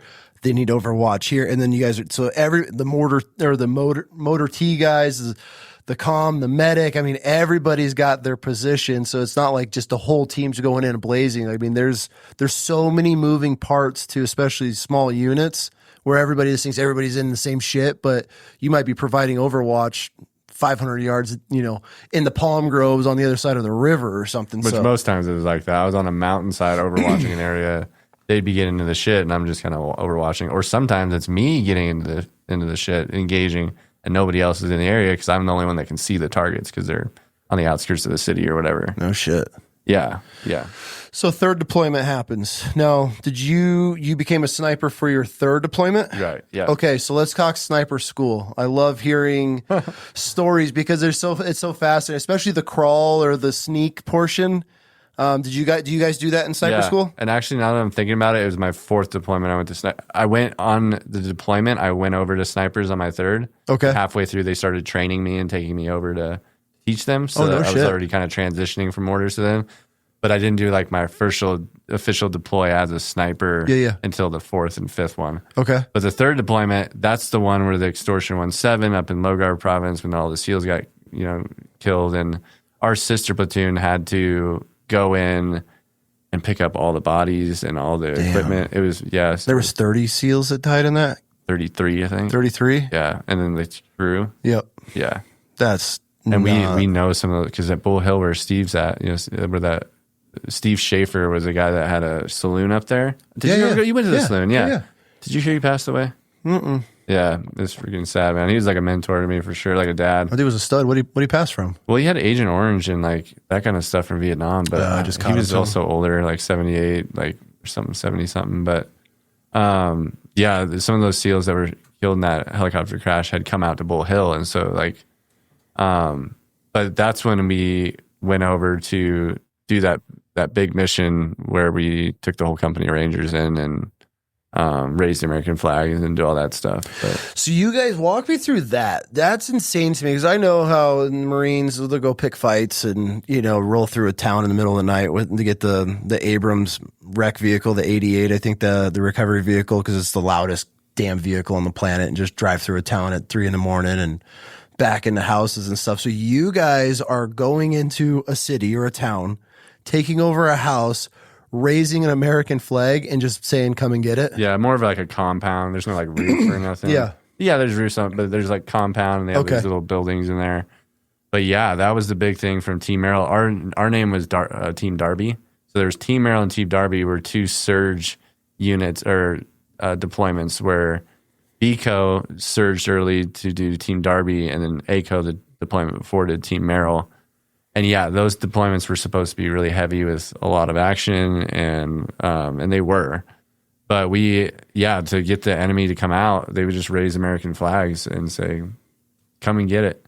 And then we'd hear them on the ICOM chatter saying, hey, the Americans are at this building, we're going. So we knew that when they were coming because we could pick up on the radios. And like, even when that guy that I talked about that I shot a round next to, he was like, somebody was like, hey, there's a guy in this building, and they had the building with the GRG number on it. Yep. And I was like, he's right in front of me. And so I'm like at a porthole looking with my LCAN and was like, oh my gosh, there's the guy right there with the radio, like peeking in through the window, staring right at me. It looked like he was looking at me. It was 150 meters. I had ranged him. So easy shot with an M4 with an LCAN. And I was like, I told my squad leader, hey, I see the guy. And he's like, called it up. Hey, Litz sees him from his porthole. What should we do? And comes across, basically says, it's up to you, Litz. Like, what do you want to do? Do you want to kill him? You didn't feel right taking the shot? No. Okay. Why? Why do you think that was at that time if you had confirmation? Well, because he had a cell phone in his hand and was looking out his window, you know, like they're telling me that he's calling up our position for mortars and stuff like that. I don't know. I just felt like I just put a round by him, and I put one right through the window and through his head, and he got out of there fast, and then came on the radio saying, they're shooting at me. I'm relocating to call up more more positions. So it was a bad call because he just left and did his job and tried to kill more Americans. But I don't know. Was there an incident prior to that maybe happened where it made you hesitate, or was that the first time that you had time to process and then to not take that shot? Yeah, I mean, I got my first kill on that deployment, and that was earlier that deployment, where this is another moment where I realized to be an effective leader and get where you can kill enemy combatants, which it was my thing. I wanted to kill enemy combatants ever since I was a kid. I wanted to kill the enemy. It wasn't like a sadistic thing. I felt like that was what I needed to do as a ranger. Like, for sure. Looking back on it now, it means nothing. You know, everybody's in a position and has to maintain a position. Sometimes bad guys pop up, sometimes they don't. And so it's just, a lot of it's luck. But there's squatter interdiction is a big thing we do, where squatters is where people come from the target building. Squatters? Yeah, there's movers, it's just people moving around, right? Those are movers, but a squatter comes from the target building. That means it's probably a bad guy. Okay. So there's a squatter coming from the target building running through these villages, and we had chased him and done squatter interdiction, and they were like, and they didn't tell me to go with them, but I was like, I'm going. So I dropped my mortar tube at a blocking position and said, hey, watch my tube. And I just went off with my private and was like, follow me. And I went off with the squatter interdiction team and chasing him, and I got to where the bad guy was, and there's a sparkle, because at drones, for us, they'll put down sparkles of infrared to show, hey, there's a guy here. And it was on this big, huge boulder, and he's on the other side of the boulder. And I was like sitting there waiting for the rest of the Rangers to show up. And I was like, well, screw this. I'm just going to flank him and see what's on the other side of that rock, see if I can see him and get a shot. So I grab my private and I flank him. And I look on the other side, and there he is right there with his rifle tucked up underneath a rock. And I was like, hey, I got this guy right by this rock. And I'm all excited. And they're like, well, shine your laser on him and to let him know that you see him, which I didn't think it was going to work, but I was like, okay. So I shine my red laser right in front of him. He freaks out, starts running from the rock. I start engaging. The machine gun started engaging. The saw started engaging. And so it was me and probably two other people shooting at him. And then he starts going down, and I go up to the body and I shoot him in the head, which I missed actually the first round because I was aiming through my optic, and this height over bore, like with the 2.5 inches difference or whatever. I shot right underneath his chin instead of in his mouth. But I shot him, and then I had this huge adrenaline like from that whole experience. It was like, holy shit, that just happened. And like my private was like, holy crap, Sergeant, like that really just happened? I'm like, yeah. And we got back, and I remember shaking and like smoking my cigarette. And I wasn't a smoker by any means, but I just wanted to calm my nerves. And I was just like, and my other private who didn't go on the mission said like, what did that feel like, Sergeant? And I was like, that was one of the best feelings I've ever had. Like, it was just an amazing feeling, like that I had done my job, and I did it where I had to plan it out, like strategically maneuver on the enemy. And that's when I started getting more hooked. And that's when I wanted to go to snipers. So I went to snipers at deployment and started talking with them, and then officially got transitioned over after that deployment. Damn, you stood over this dude and shot him? Did you do a follow-up shot? Because you shot him in the throat. Did you put it right on his forehead or what? Yeah, I mean, I was trying to shoot him in the head, and I missed a little low because I didn't account for my height over bore, so then I just put one right in his cheek. But yeah, I mean, that was the first time that I had taken the life with my rifle, or any life, I think. Maybe with a mortar one time. But yeah, I mean, that really defined the next few years of my service, because I was like, where do I go to do more of that? And snipers is where all the kills in the GWAT, not all of them, of course not, but there's a lot of people that aren't here with us on the enemy side because of snipers. For sure. Ranger snipers. And I've seen Ranger snipers take shots that were really impressive, moving targets going full speed, 14 miles an hour at 200 meters, shooting some guy in the head. And I was like, how did you do that? Like, easy, man, sniper stuff. And he had that swag, you know, and I was like, that's where I want to go. I want to go to snipers. Shit. And that's when I started going over there. And then, so what, were you attached to them, like almost providing security for them, or were they training you on this deployment? They were training me. So I basically went over their hooch, and I said, it was a guy named Weeks who's in Delta Force now, and a guy named Wilson who's in Delta Force too. And I was like, guys, I want to come be a sniper. And I was really shy, like, but they took me in, like, come on in. Like, well, and they had their rifles. They started giving me classes. They let me go out one time on a mission with them. We got over, our base was getting overrun one time. And so they let me get on the roof with them with their M110, which is like the sniper rifle. And like, they just taught me a bunch before I went over there after the deployment officially. Because you have to go through a selection. There's like a sniper selection. It's like a 3-day selection. Your base was getting overrun? It wasn't like fully getting overrun, but it was getting attacked. Yeah. Like the Chechens, I think they were like falling asleep at the guard towers. Always. So like, there wasn't like overrun, but you know, we were trying to get some shots off and get on top of some buildings, see if we can see anything. Yeah. But I've never been in a situation where I feel like I was overrun. I was pinned down. That'll go to my last deployment, but yeah, I'll talk to you about that. Okay, so you get your first official kill on your third deployment. Mm-hmm. That gets you hooked. You want to go to sniper school now, so you start training with those good dudes, get back, and then so this is the point after everything comes together, and you're off to sniper school. Now I'm off to sniper school, and actually, I might have done sniper school after my 4th deployment. Oh, shit. Yeah, because I think I went to sniper school with a little bit of experience as a sniper. I did, definitely, but I think that I did my 4th deployment because I had as a sniper, I had multiple engagements. So, like, I kind of had that swag when I went to sniper school because I already had, like, sniper deployment. So they just kind of took you in, and did you get, like, marked as, like, a designated marksman or whatever for your platoon, or were you actually... No, I was in snipers. So, like, you go to snipers, and then you get attached to a platoon with 2 of you. So, snipers is, like, its own HHC, like, organic, like, headquarters. Okay.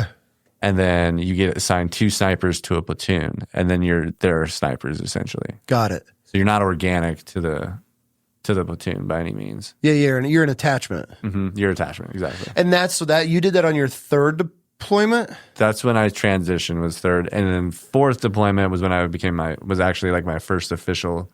Oh, no. Okay. I'm tracking now. Yeah, okay. So I don't think I went to sniper school until after my 4th deployment.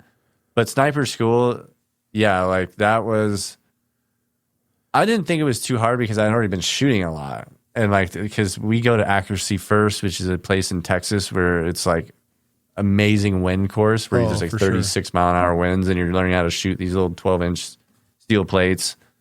And Todd Hodnett's he created the horse reticles and all that stuff in the scope. So I already been to his class. I had been to sniper school, or maybe not sniper school, but other courses like a designated marksmanship course. Yep. So by the time I got to deployment, I was pretty ready to go, and I was just eager to hunt down bad guys. Like, and it was really traumatic because my first mission as a sniper. So my first mission, I just remembered, my gun didn't work because I was coming off of the helicopter, and assuming when I went to rack my bolt, something like a rock came into the star chamber and prevented it from going into battery. So I didn't know this at the time, but I climbed this roof, and my sniper partner climbs, and we're on this roof, and there's blocking positions around this target area. But I see 2 people with AKs coming out of this building that are dressed like women. Like, and this is at night, so it's kind of hard to see, but they have like their hoods on and they have their face coverings, but they have AKs and they're maneuvering what looks like on the blocking position, and the blocking position doesn't know. So I am the first one to see these bad guys maneuvering. So I go to shoot one and click. And I used to have dreams as a kid growing up that my guns wouldn't work. I know that's a very common one, but like I used to have it all the time. That literally click, like, or like a bang would come out the end and it just wouldn't work. I still have them, but I went click, click, and I pulled out my pistol and I was like, Dutton, on my lays, 2 enemy combatants. So I lased it for him. They're only about 100 meters away. He killed both of them. I get off the roof and I start white lighting in my rifle, and there's a pebble in my star chamber. So the firing pin wasn't hitting the primer. So I was like, and it was just like, I felt like I was cursed. I literally felt like I was cursed because of these dreams I had as a kid. And my first mission as a sniper, this happens. And my sniper team leader was like, I'm just really disappointed in you, Litz. Like, I felt so bad. I was like, sorry, man. Like, I swear I checked. I cleaned my gun because he thought I didn't clean my gun or something. No, I kept it clean. It's just, I think the only thing I could think of is the rotor wash kicked in some rocks or something. But so I was really, after that, really anal about making sure that my everything was working right. I did function checks, always white lighting my star chamber. But yeah, that was, and then from there, I had another engagement about a week later. This one was kind of hard because this guy didn't have a weapon. And he was a bad guy, but he didn't have a weapon. I thought he did. And he was walking through this farm field. He's another squatter, came from the target building, leaving. He had this big piece of, I don't know, in his hand, but it looked like it might have been an RPG almost. Okay. But I was like, okay. And so I'm trying to find him. He's going through these bushes, and then he gets into this sheep herd, and he's hiding in the sheep. And I'm like, this guy, what's he doing? Like, coming from the target building, hiding in some sheep with this big contraption. And so the little birds, I call it up, and I'm like, hey, there's a guy coming from the target building. He's hiding in the sheep. So the little birds come over and drop flashbangs on the sheep and try to get them to disperse. So they do that, and then all this rotor wash, and I'm only like 70 meters maybe less. You're close. Like close, yeah. Like, don't even need my scope really. And I'm like, and it's just really loud. The helicopters come in, all this dust, sheep are going everywhere, and all of a sudden, out of the dust, this guy's running straight at me. Just, and he's got this thing in his hands, and like a split second, there's just a lot of dust. It's really hard to see. I'm like, that's enough. Came from the target building. He's being nefarious. He's hiding in sheep. And I shoot him in the stomach, but because there was rangers on the other side, and I didn't want to put one over, miss, or have it go through his chest and hit a ranger. So I put one in his stomach. And then when they got through and they cleared, they were like, it was a walking stick that he had, and he was the village elder. But he wasn't a good village elder. He had hit. Oh, no. Oh, hearts and minds. Terrible, because the freaking family was right there, and I could hear them in the middle of the night screaming and crying. I was like, and I'm freaking out. I'm like telling the guys next to me, like, that was a good shot, right? The Afghans. I was like, did you see? He was going, and they're like, good shot, just moving from the target building. He was nefarious. Like, they're like, it's good. He run, he bad. And I was like, I hope you're freaking thinking the same thing as the people at Leavenworth, because I'm about to go to jail, dude. Like, but no, it turned out they have this way of seeing what activity they've been involved in the past. I don't know if it's like they do something with their testicles where they like, or maybe it's DNA. I forget what they do, but they can figure out who they are and what they, it's called the Seek, I think, system that they use. I didn't mess with it too much, but it turned out he had a bunch of activity. He was involved in killing some Marines the year before. So like, bad guy, but also his whole family was crying, and like, he was like the village. I don't want to say he was the elder, but an elder guy in the village. That's a close shot. So as a sniper in Afghanistan, what was your average length of engagement or distance of engagement? Yeah, between 100 and 500. So my average would have been like 200 short distances. Damn, that is close. My farthest shot was on the last deployment was 500 meters, and that was just kind of a guess from me looking at Google Earth later on. Yeah. But a lot of this stuff, our kind of being a sniper is more offensive. It's like, I'm not sitting on a mountainside waiting from a mile away with just a couple of us. It's like to protect the assault force. Yep. And it's to give them information saying, hey, we got people maneuvering from this location, or we got people leaving from the buildings over here. Most of my job was observation and routes. Biggest thing that I did was routes for the assault force. So I would get a target grid, and then I would get with the helicopters and say, okay, where should we land? And I'd figure out some acoustic modeling to figure out, we don't want them to hear us. So we usually go 3K or farther away in like a terrain feature, like a mountain. And then we land, and then I would create checkpoints to get to the target building or the release points. And then I would go to my overwatch position, which a lot of times is on roofs. We stopped getting away from getting on roofs a lot because people are getting shot on roofs. Mm-hmm.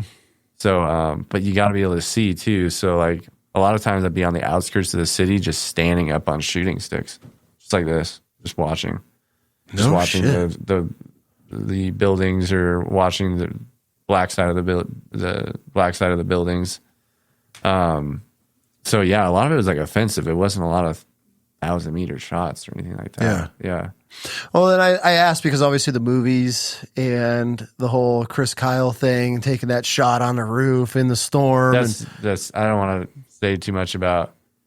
I mean, I have my opinions on it. I don't like talking bad about the dead, but it's very unrealistic what Hollywood put into place with that, because first of all, you're a mile away. That head size of a 9-inch target, just 1 mile an hour will move you outside of that. And he had a windstorm coming in. So how did you calculate the wind to an accuracy of a hit percentage that could hit a 9-inch target? And then also, you were shooting off a very unsupported position, not in the prone, off of a barrel. That's okay. I don't think that really. I think that's Hollywood that did that. But also, I would just call it up, because you're most likely. It's all about hit percentage. Like when you put it, the stuff we did at Bull Hill, those are hit percentages. Like the stuff on the target. Like you have a certain hit percentage on a certain size target in certain conditions. In that condition, your hit percentage would be like 0.1%. So like, why would you want to take that shot knowing that the hit percentage is below a 50% chance? I wouldn't have done it. I would have called it up and said, hey, we have this enemy combatant. And I don't understand how he knew it was the Iraqi sniper from a mile away. My biggest, obviously that's from a sniper's point of view, everything that you touched on. As a Marine, or not, just as someone that served their country. Okay, so I'm going to ask you this way, because I want to hear it before I say my problem on that whole entire Chris Kyle shot, right? As a sniper, in the Chris Kyle scenario, mile shot on a roof, storm rolling in, and you have your whole team below you, would you ever take that shot jeopardizing a whole entire team? Because the whole thing was you now compromise everybody in that position. Why wouldn't you call it up, let them go get him? Say, hey, he's at the building. They have building numbers. They have GRGs. Like, For people listening, a GRG is pretty much, imagine a Google map of your neighborhood, and each building has a specific Alpha 1, Alpha 2, Alpha 3, and then it'll start Bravo. That's how ours were, at least. Yeah, they're like circular. So then you could open a map and you could talk to a pilot and be like, hey, hit B43, and they have the same map. So like you're saying, all they had to do is be like, hey, this guy's at F33. Now, to be fair, maybe a mile is outside of the macro GRG. Yeah, absolutely. But still, to give away your position for one guy that wasn't a threat, a mile away isn't a threat. Now, if you had to and you're just taking pop shots and taking your guys out, I get it. But the way that Hollywood painted that wasn't really realistic. And I'm sure that's not even how Chris Kyle would say that it went down. Yeah. So, but he did. I remember watching him when I was, a kid, like seeing him on Fox News. And him talking about how he had 160 something confirmed kills, and just being like, and all his stuff was close range. He'd just stay on the glass a lot, and a lot of it was close range stuff, not a lot of mile shots.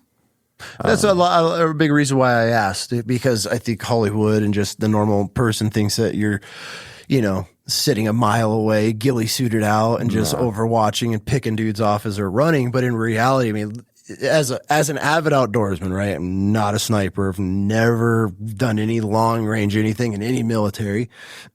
But even just as like a hunting guide of how many dudes will fuck up a 200-yard shot with a rifle, let alone a human in a war zone with adrenaline, with all the elements and everything that come in the picture. Those shots, when you watch those movies, you're like, oh God, here, I know the reality of shooting. Obviously, you guys have been trained by the best. You are the best, and any snipers in any branches, that's your job. But there's so many elements that come into play for that shot. That's why you're talking about your percentage chart. Well, Applied Ballistics makes a program that I bought that you can put in all your different variables. You can put in 1,600 a mile away. You can put in the wind speed. You can even put the wind speed deviation and being like it's plus or minus 1 mile an hour, or you can say it's changing plus or minus 4 miles an hour. Mm-hmm. You can put in the velocity. So what's the differences between velocities? Is it 10 feet per second standard deviation going from 2600 to 2610 to 2590? So you can put those in. You can put in the temperature of the day. You can put in all the different environmental factors, and then it'll give you a hit percentage on the size target that you want to hit. Size of a head's about 9 inches. You can put it in there. I challenge somebody to do that and see what the hit percentage in that program would be on a 9-inch target at a mile and 20-mile-an-hour winds. Like it's going to be very low. Yeah. So, yeah, it's not about what the individual sniper can necessarily do. It's about what your equipment can do, what your rounds are capable of doing. A lot of these rounds that they give us in snipers have a 75 feet per second extreme spread of velocity, which if you change from going to 2600 to 2675, well, if you're doing a 2675, that's getting there faster, less gravity affected on your bullet, so it's going to have different elevations. And if your wind is changing off 4 miles an hour between, you're going to have different left and right. That's so crazy to me to think that the Army is providing snipers with such shit ammo that you have that much of a window. Oh, it's terrible, yeah. Like here we are sending billions of dollars to everybody that needs it in the world, but we can't get they make some. Like, Hornady round. But obviously, how many years ago is it? Like, ammo's come a long way, and I understand for people listening. Like, Sierra Match King is like the 175 grain Sierra Match Kings, the 110 LR, I think they're called, or something like that, M110 LR, or something like that. They're like, they're not the gold standard, but they'll get the job done. Yeah, especially with the stuff we were doing overseas, like for sure. But if you're really trying to do this stuff like what we were doing at Bull Hill, like you want to get the Hornady stuff to the 10 feet per second standard deviations, or even down. If you start hand loading, you get that down to 3 feet per second. Your velocity stays exactly the same, and your elevation ain't going to change much as long as you do everything right. That's why it's so impressive when I hear some of these shots and things that are happening with snipers and just SF team things at downrange, is because like I don't think that the average person really thinks how my mind works, but I'm like, man, that ammo literally went to the lowest bidder. Or like that javelin that this kid just launched, or the AT4 I'm carrying around, was literally the lowest bidder. And here we are, and we're expecting our snipers, the best of the best in the world, and you're getting just factory ammo. It's been in a can since probably World War II, or even if they've come out with these new rounds, it's like, why are we not just putting an extra little bit into making sure we have the best? And it blows my mind that we're able to accomplish so much with like the lowest bidder on everything that we're using in the military. Yeah, I got to have a lot of cool stuff when I was in Ranger Battalion and Special Operations. We got to do a lot of the cool stuff, but yeah, when it comes to marksmanship, I think there could be some room for improvement when it comes to the long range stuff, especially with the ammo. Yeah. Because a lot of the ammo you are getting is like really low, or it's really old and it's low quality for sure. But some of it does get the job done. I'm not gonna lie. Like to hit a guy at 200 meters, like that's not a big deal. Yeah. But if I had to take some mile shots or 1,000-meter shots with a 308, yeah, it's gonna be hard with some of that ammo if I'm really trying to hit a 9-inch target. It's a poke. Yeah, it's a poke. So are we on your last deployment? What are we? You did 5 total. 4, 5, yeah. So okay, we were talking before we went on our Chris Kyle tangent. Where were we? This is the baby or the AK-47 deployment. Okay, so you now have learned some lessons. You had a rock get in your chamber and mess up some stuff, and now you're providing overwatch. You've learned. You're full blown into sniper mode on this deployment. Yep. Okay, so how's this going for you?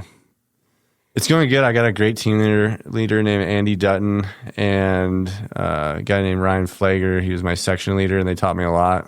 And so I was out with Dutton one night, and we were going after a guy named the Juggernaut. And this was Juggernaut. I gotta maybe be careful about saying some of this stuff, but dude, Juggernaut. Let's just call him the Juggernaut. All of it, bro. We left everything in Afghan. What do we have to worry about? Right? What are they going to do? Actually, Dan, we need to speak with you. My name's not the Juggernaut. We talked to. We heard your podcast. We're going to need to talk to you about. Fuck all these people, especially the government. Well, You're this good. guy was named the Juggernaut was his name, and it was okay. The 6th time we've gone after him. So like, oh damn, so this was a big high value target. He had came into Pakistan or from Pakistan for a few days, and we were just trying to catch him. So another call out. So this gets to, okay, I'm thinking, where do I go to kill this guy? And we do the call out is where they're surrounding the building, but there's the black side, which is where the other side of where they're doing the call out. So the black side is most likely where he would run from because it's away from where the call out's coming from. So I'm like, okay, it's just like hunting. It's not like anything crazy. I'm saying, hey, I'm going to go be about 200 meters off to the back side of this building, and I'm going to see if he goes out. Well, I also had planned for this because I'm thinking if he's running, what did I need to hold on him in front of him if he's running? Because if you're going 3 miles an hour, 6 miles an hour, 9 miles an hour, 12 miles an hour. Big difference. Differences in hold. Going 3 miles an hour, about 200 meters, you're about a 1.5 mil hold lead, something like that. If you're at 12 miles an hour, you're looking at about an 8, 9 mil lead, which is a lot. So let's break this down. 1 mil at 100 meters is about, we'll call it 4 inches. So 1 mil at 200 meters is 8 inches. So 8 mils at 200 meters is 64 inches. So that means I have to aim 64 inches in front of him. That's 5 feet, a little bit over. In a split second. Like that. Okay. So I'm planning this out, and I'm thinking, okay, if he's running at 12 miles an hour, because he's probably in Crocs or something, like, okay, 12 miles an hour, I'm going to hold 8. If he's, walking, I'll hold 1.5, and I'll kind of get in the middle between there. Well, they do the call out, and this guy starts running as fast as he can. I still remember his face, just like freaking out. And he starts running right at me and then paralleling me. And there's a building that he's paralleling, and I'm about 200 meters away. So I start engaging, and I'm way behind him, like way behind him. And I start realizing, wait, because it kicks in, he's running. I need to lead. So I increase my lead. Boom. I see the round hit on the building behind him. I increase again. Boom. Behind him. Boom. In front of him. Boom. Closer.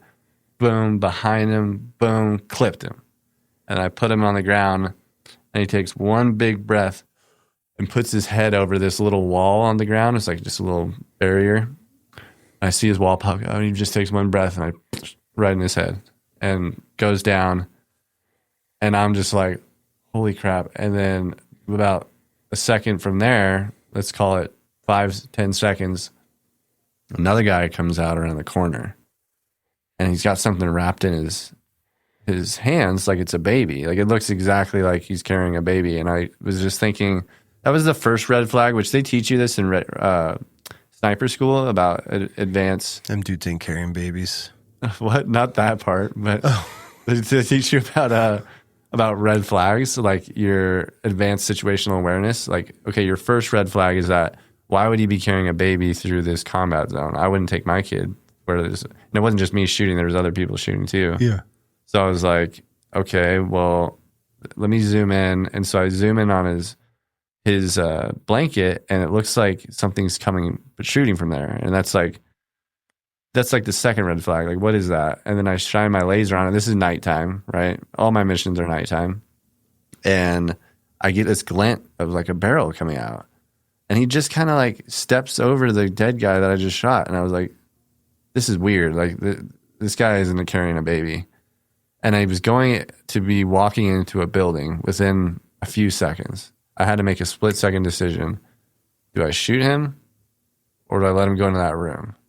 Because a lot of times how we lose Rangers overseas is barricaded shooters. They go into rooms, they wait, and I'm not just saying Rangers. I know this is bigger on everybody, but we have lost a lot of people to barricaded shooters, just like Holtz that I was telling you about on Operation Red Dawn. And so I decided to shoot him in the stomach, though, to try to avoid the baby just in case. And then he was on the ground, and for about 40 minutes, they're asking me, who was it? What was that? And I was like, I don't know. It was either a baby or an AK-47 sergeant. And they're like, what? And I'm like, it's either a baby or an AK. I can't tell. But I think it's a barrel that's coming out. And I was kind of freaking out, too. Again, like really hard shots I've had. Yeah. It's like I didn't know, because I didn't want him to get into that building and then us go and clear it and shoot us up. So 40 minutes goes by. I'm just like, longest 40 minutes of my life. They go through, they find that he has a fully loaded AK-47 with extra mags loaded in this blanket. So good decision. Oh, absolutely. But it was freaking me out because if I kill I still to this day, it'd be hard to live with that. I feel like, and I've got friends that have issues with having they killed kids, justified because they had asbestos on them. But that's one of those moments that I still have nightmares about. Like, I have nightmares about the guy coming out. I have nightmares about the guns not working and stuff like that, or I'm missing equipment getting ready for deployments. I have a lot of these dreams every single night. It's just military dreams, and I don't even watch war movies anymore or anything. Yeah. It's stuck with me for years. But yeah, that was the Baby or the AK-47 story. Was my story of like trust your gut. Like, that guy was going in that room with a fully loaded AK, waiting for my guys to go in there. So but those red flags of saying the signs, and to be like, okay, something's not right here. So you ended up killing the Juggernaut? So it's funny because after that, there was a huge procession. So a lot of times after we're done leaving the area, we'll watch it with drones. Yeah. Well, they're showing me the drone footage. They called me into the talk and go, Litz, you killed somebody tonight. And I was like, what? And there's this huge procession, maybe 250 people with cars going through it, all in military ranks. And they were doing a funeral. And I go, I killed the Juggernaut. And I was like telling everybody, and everyone's like, shut up, Litz, you didn't kill the Juggernaut. And I was like, bull crap, look at that, I killed him. So yeah, it was kind of like that deployment. I was like, I got the Juggernaut. The Juggernaut killer. Yeah. You're like, I don't care, I'm taking it. I don't know if they can, I'm sure that was the thing that at my level, I didn't get to know who these people were, why I was going after them. Which is kind of fucked if you think about it, by putting our sniper, anybody in these positions to take another life. And then, this is why I feel a lot of us have so many issues, because there was never closure. You're just like, did I make the right decision killing that guy? Instead of them coming back and be like, hey, this is what you guys did. This is how many lives this guy is, U.S. soldiers or Marines this guy has killed. You never hear any of that stuff. It's always just like, okay, on to the next mission. Yeah. I feel like it would be nice, but then at the same time, I get OPSEC, and, we can't just have all of our troops knowing everything that's going on. But I feel in a special operations unit, you guys can shut the fuck up. Well, for the most part, not SEALs, but they talk about everything. But, dude, when we were over deployments, we didn't get to have cell phones. No. We didn't have any I have 2 pictures of me overseas, and it was from combat camera taking it. Mm-hmm. There was no cameras. There was no having a little I Love Me book of photos when we got back home, or videos, or GoPro footage, which I get a little bit upset sometimes, because it's like you see people with some of this stuff, and it's like, well, I wish I could have had some of that for my kids or something. But no, we were all business. When we were there, it was like we didn't get a drink or do any of that kind of stuff, or have our beers or take pictures. It was just get on the ground, and within 24 hours we were on a mission. And then we do our last mission, within 24 hours we're out of there. And it's about a 4-month deployment. Unless my last one was that 6-month deployment was the one that I was talking about. That was like a double one. Yeah.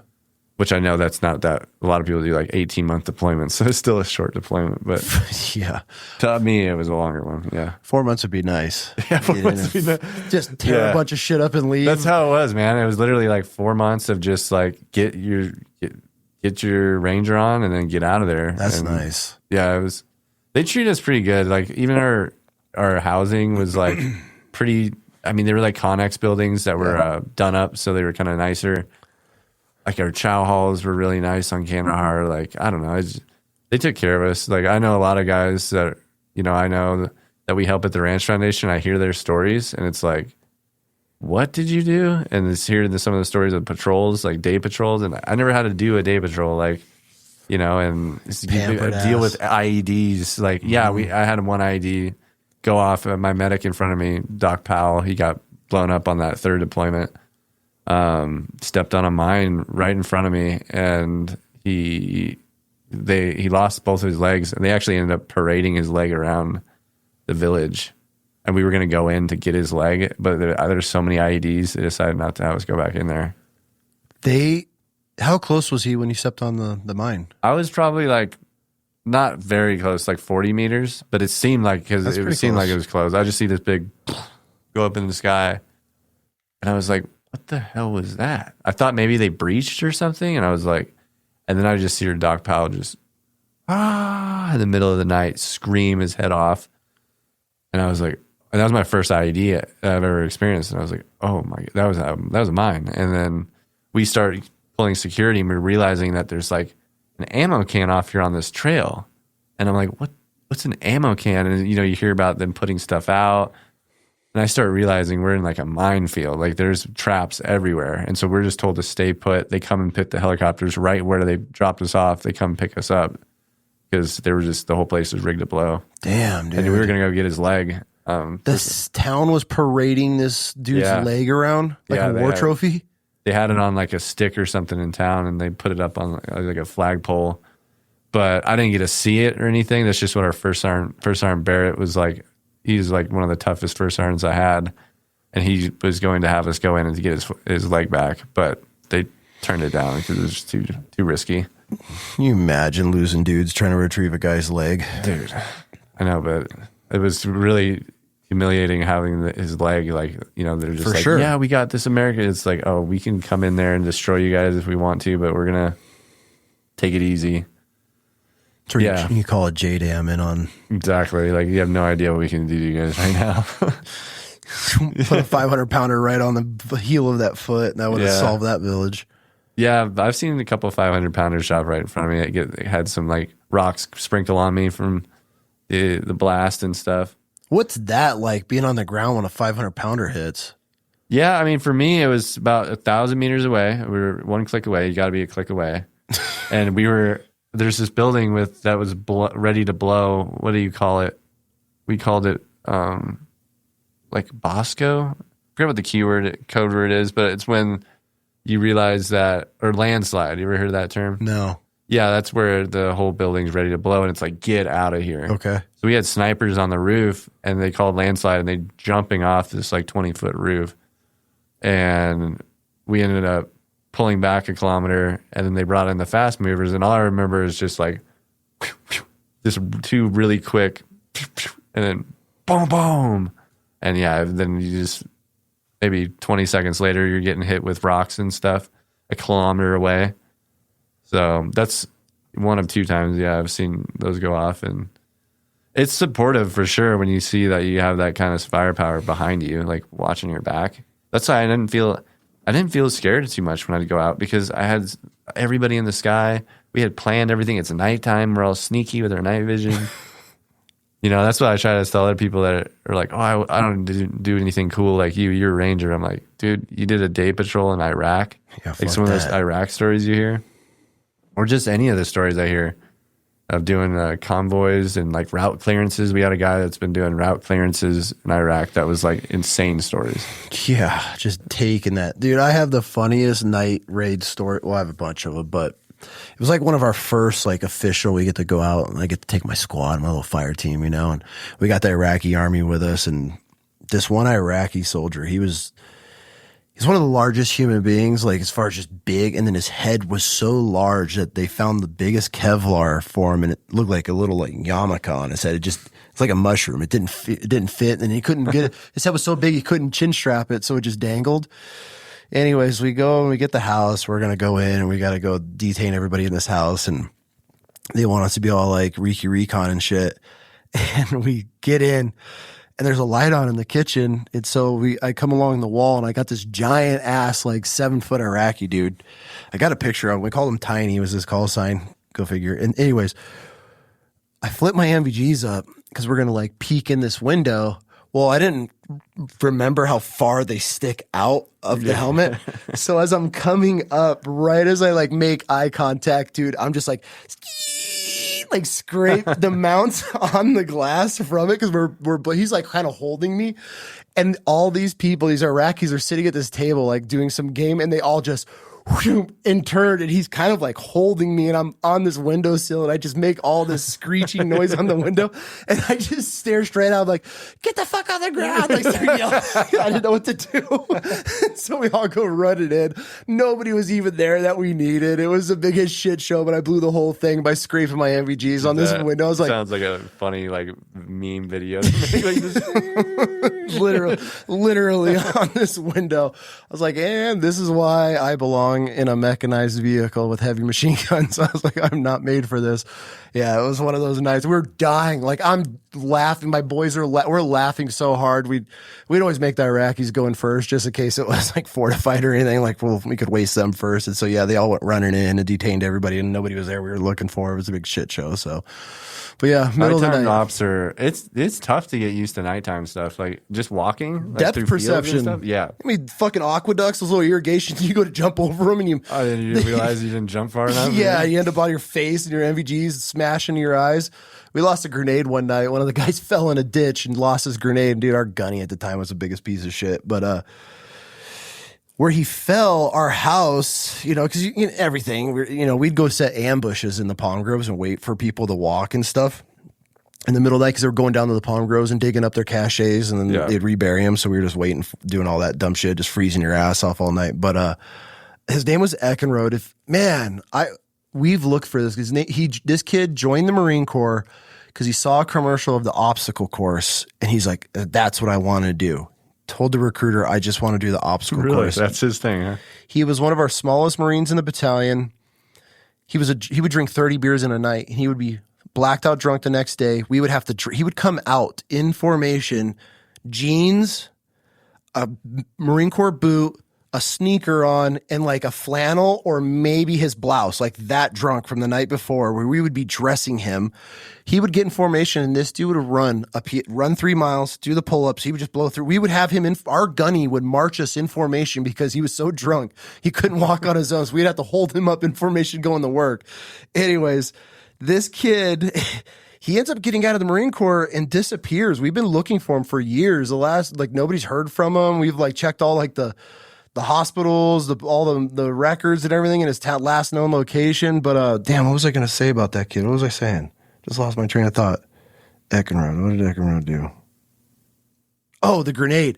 So he falls, right? So our house sat above the palm groves on a road. There was our house, then a road, and then it dropped down into the palm groves along the Euphrates River, and he fell right there. And because of the MVGs, he's all fucked up one night. And we made him go back and run and go get his, because our gunny was like, "You need the grenade." And we're like, "You got to be kidding me." I was like, "Dude, we're all dropped gear for the night. We're made it back in our house." And I was like, "All right, Eckenrode, get Johnson, and you guys are going to run and go find this fucking grenade. We're going to be on the roof." So there's 6 of us on the roof of the house, and here are 2 little dudes.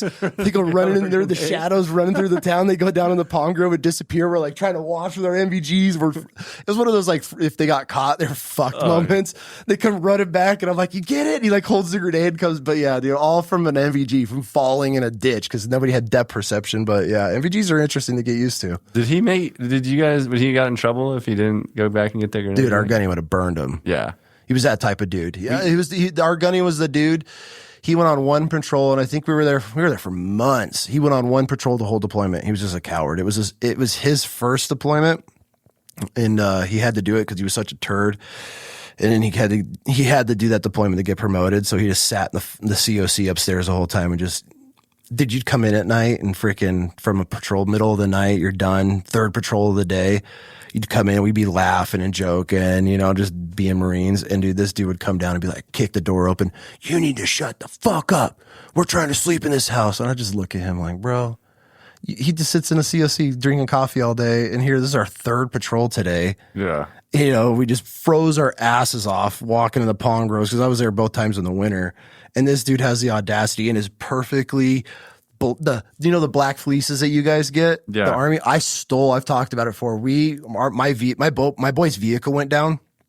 We were working on it. We were on Al Assad, and we're the motor T lot for the tanks was right next to the Army supply, and so for us, if that's your vehicle, that's your home. So we're kind of living next in this lot that's locked up at night, and they got a couple the spotlights that are working. I saw the Army the day before, and they opened up a Connex box, and he was divvying out those black fleeces. Those are I warm. was like, dude, I'm in a flight suit with a green Marine Corps hoodie. That's it. That's all we had. Granted, we're in vehicles in our tanks, so they're warm, but it's still freezing. So I was like, "Bro, I'm getting us jackets tonight." And my boy's like, and I was that Marine. There was no talking me out of it. Dude, I'm doing it. And so I went and get bolt cutters.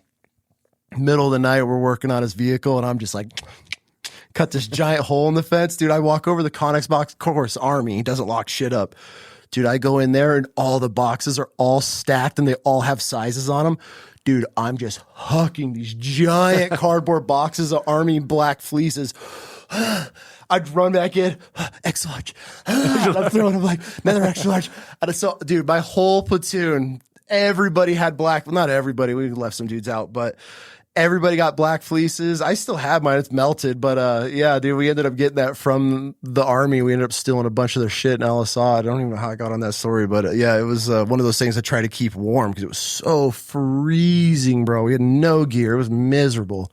But yeah, we just took advantage because obviously the Army was not paying attention to the shit. We're like, no, take it from the Army. We're doing this 100%. 100%. Still get more. They'll be fine. Yeah, I had a friend, Raul Adams. I was just reminding him of the grenade, like going back. Because he was literally taking contact, and then he was maneuvering, and realized that his suppressor was gone.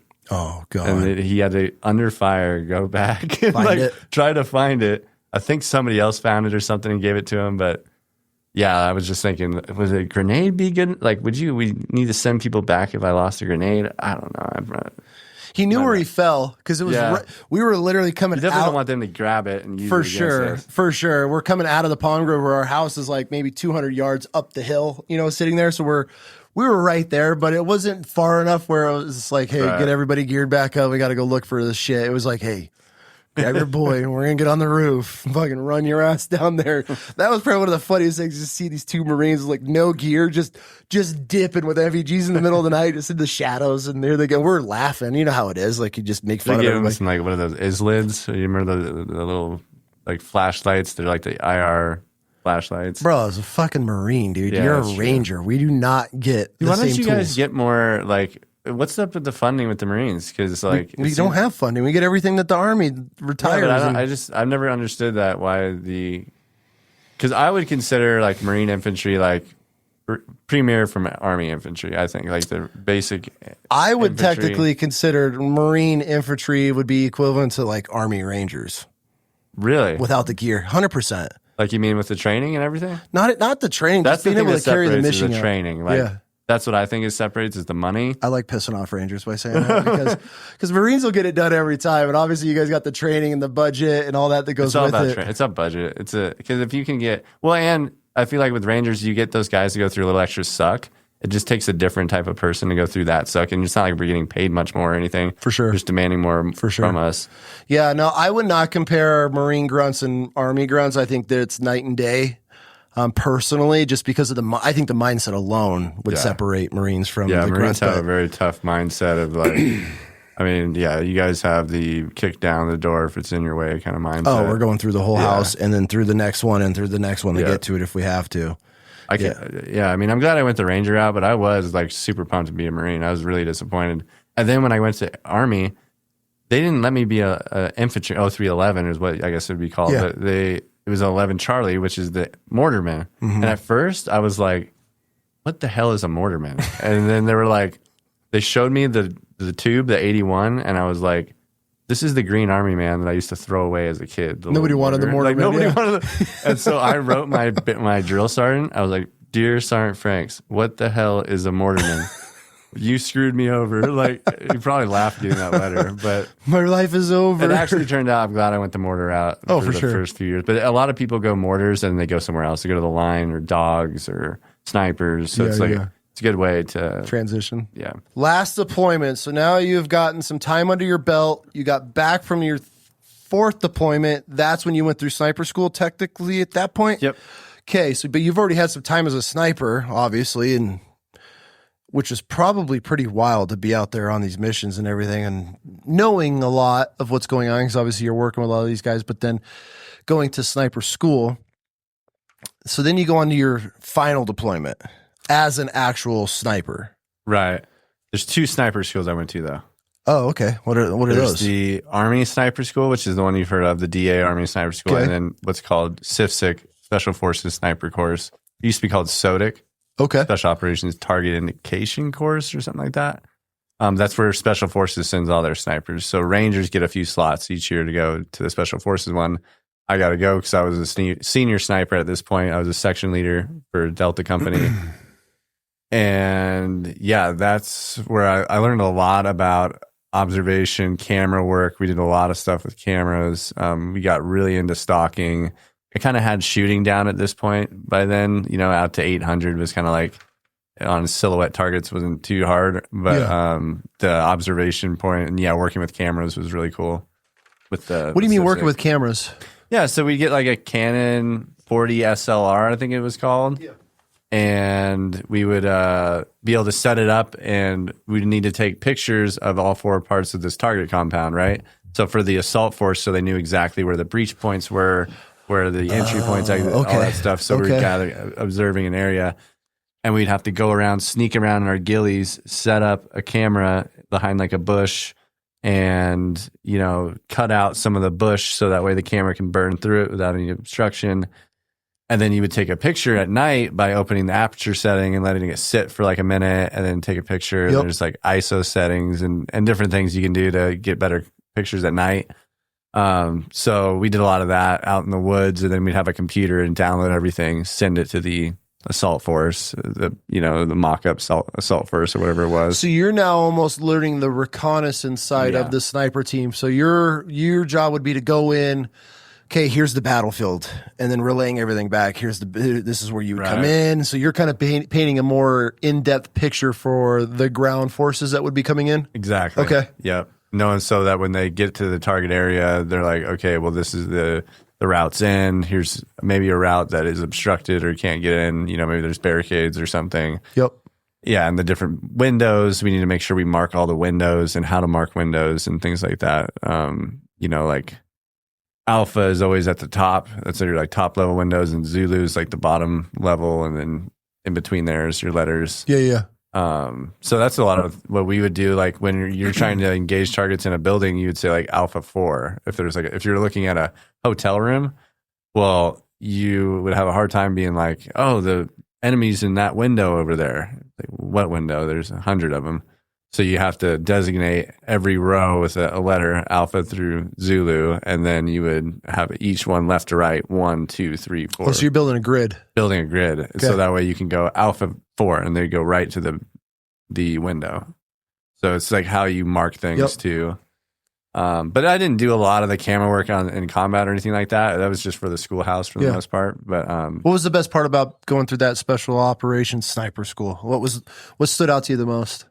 Working with SF guys, because they are so chill. Getting screamed at. Oh yeah, never getting screamed at. They treat you like a man. Treat you like a man. I was like, because I got there, I was at E5, and they were like E7s, and I'd call them sergeant, and they'd be like, "My name is Dave," and then so I'd be like, "Oh, chill with that. Chill with all the sergeant thing." Yeah, they were really cool. The special forces guys are really cool to work with. So that was really cool. Yeah, I mean, one thing that wasn't cool was like this is kind of hard to talk about, but my sniper partner, I still talk to him every other weekend or so, but he got pulled from the schoolhouse because he was involved in a murder case. So while you guys are together? While we were in sniper school, we're at the range, and they go, "Rangers, we need you to come up here." And my friend, he's like, "Dan, I need you to take care of my family and sell my guns," and because he kind of had an idea he was about to go away. First, let me say, I don't think that he's guilty the way they said he's guilty. And there's actually the Innocence Project is taking on his case. He's in jail right now, and so he may be getting out. But he got involved in a high-profile case, and he got pulled from the course and had to end up going to jail. And so I was just gotten talked to. The whole course was like, "What's going on? What's going on with them? What's going on with them?" And I was like, "I have no idea. I just, and I talked to him now, and can't tell me anything about the case, obviously, but yeah, that was really hard because we were partners and we were getting ready for the USASOC sniper competition together. And so that's where like all the best shooters in the world from different countries come in. And I was representing Ranger Battalion, so was he. And I had to start over with this SF guy that was a JTAC. It wasn't even a sniper. Cool dude named Corey on a third group. But he he wasn't like my other partner. We hadn't trained for like 6 months together. And so we had a place in like 11th out of like 24 or something. Okay. Not too bad, but Seals placed like last. So that's all I care about. Just joking. As long as they're not first. Yeah. No, but yeah, so that was a big train up for the USASOC comp, which was really, it was a crazy competition. The prize table at that competition had like rifles, suppressors, all sorts of pistols, like not like all sorts of stuff. If you got first place, you're coming with like $100,000 worth of gear. Really? Oh yeah, it was no intense. kidding. And even the swag bags for everybody was just like pretty dope. Pretty dope. Yeah. But yeah, so that was pretty cool. Just getting ready for that competition. And the schoolhouse, I didn't really learn much more about the shooting because at that point I had, was it 1 or 2 deployments as a sniper now, and then like all these courses that I went to, and so I feel like once you've mastered the basics, fundamentals of shooting, I mean, how much more not much. Shooting through slits and different holes and ranges? I mean, obviously you could. There's always ways to advance, but I mean, killing somebody is killing somebody with a long gun. So yeah, there's only so much you can really. I mean, yeah, there's always advancement, but once you learn how to hit a target at 800 meters and in with a silhouette, you're like, okay, I got this. Like, you can hard miss that 800 meter silhouette when you're dialed in. Yep. But yeah. But after that, that's when I went on my last and final deployment in 2014. This deployment was the culmination event of my entire military career. Really? Okay. Culmination of everything as a ranger, as a sniper, even as a mortarman, just everything came into play on this one mission. This is that mission I was talking about called Dread Anarchy. Okay. And this was in Kandahar, Afghanistan. We had gotten told that outside to the west of the city, right to the north of the Rej Desert. So the Rej Desert is a huge desert right to the south of Kandahar, gigantic. And right when it ended, there's this wedge between like a mountain range and the desert that kind of wedges into a funnel point that you can kind of come into. Well, they were going to have us go in and disrupt this whole area because there's enemy in the area, and we didn't know how many, but we were going to go in and disrupt it for the coalition forces that were clearing their way through the next day. What do you mean by disrupt? Go in and kill every bad guy that's in there. Okay. Yeah. So, which I'll get to that because usually I'm used to kill capture missions. Every mission as a ranger I was ever on was a kill capture mission. Most of the times it's capture, kill if you have to. But so for a week, we're planning this mission, and I'm using the drones to look all over the area to look for IEDs. I'm not looking for IEDs. I'm looking for disruption in the earth, like different thermal. Like I think they were using LiDAR or something. And so we found that, okay, this was a clear spot to get into. And I was looking for routes because that was my big baby was routes. And this was a big one. So I was like, I don't want to screw this up. Well, my first sergeant Vinny, he was like, this was with second platoon Alpha Company at 2nd Ranger Battalion. And he was like, we're going to come into the Rej Desert, boys. We're going to walk through the desert and they'll never see us coming. I say this with all due respect for Sergeant Benny, but I'm like, we're not going through the desert, dude. I'm like, that's because by the time we get to where all these potential bad guys are going to be, we're going to be smoked. Like, how are we supposed to get into a gunfight and and we have people falling out in the desert? Because this was a 4-kilometer movement through dunes that were like 20 foot. Just doing this. Oh god! So I was like, and sand, like walking hours. Through, and then we go to a gunfight. I was like, no. And so I got with the helicopters, and I was like, you got to do something. He's going to want us to walk through this desert. And he's like, well, the helicopter pilots said no, we weren't going to do it because of the rotor washer. It could get into their engines or something. They can make up anything. So then, they're like, we don't want to do it either. So he's like, all right, well, where do you want to go, Litz? And I was like, we're going to go on the other side of this mountain. It's about 3 kilometers away. We did acoustic modeling, which is where they look to see where the sound is going to be. That's crazy. Yeah, they can see like how far the sound waves are going. So we tucked ourselves behind this mountain and we started to infill. Now, this infill was really tough too because there was all these giant bushes that were like 8 feet tall, like really big, just desert bushes. And we're breaking brush through them, trying to find paths through these bushes. And the mountains to the south of us on our right, and we're just paralleling the mountain.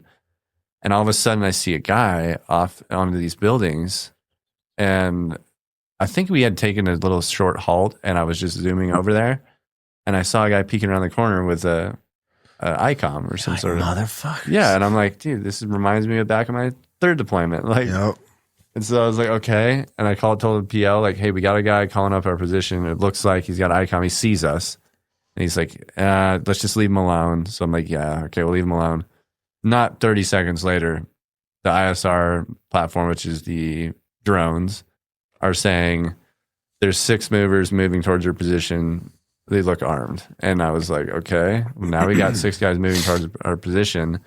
I'm just getting to the release point because I created the whole route. So we get to the release point. I can't see shit. Like there's bushes 8 feet tall everywhere. So how am I supposed to provide overwatch as a sniper? Well, luckily, this is a good learning point. I had a secondary plan, right, of where I was going to go in case I couldn't see. Because the drone footage, you couldn't see. You could see the bushes, but you couldn't see how big they were. I thought they were like 3-foot bushes. Yeah. So the side of this mountain that we'd been paralleling had a spur on it. So my plan was to go up on top of the spur so I could see the whole valley. Okay. This whole valley from where I was across was probably 1,000 meters. Okay.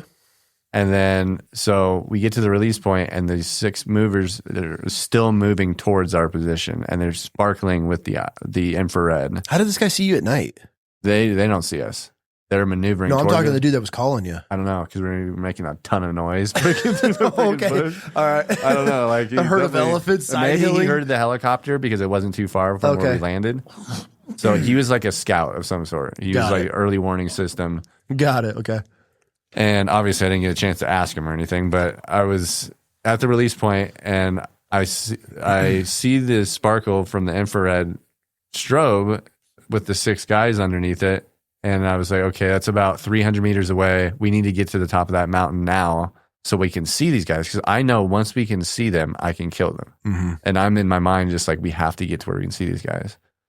So we start maneuvering towards the mountain, and I get up there. And I'm smoked. Everybody on this infill afterwards told me they were just smoked because it was a hard infill.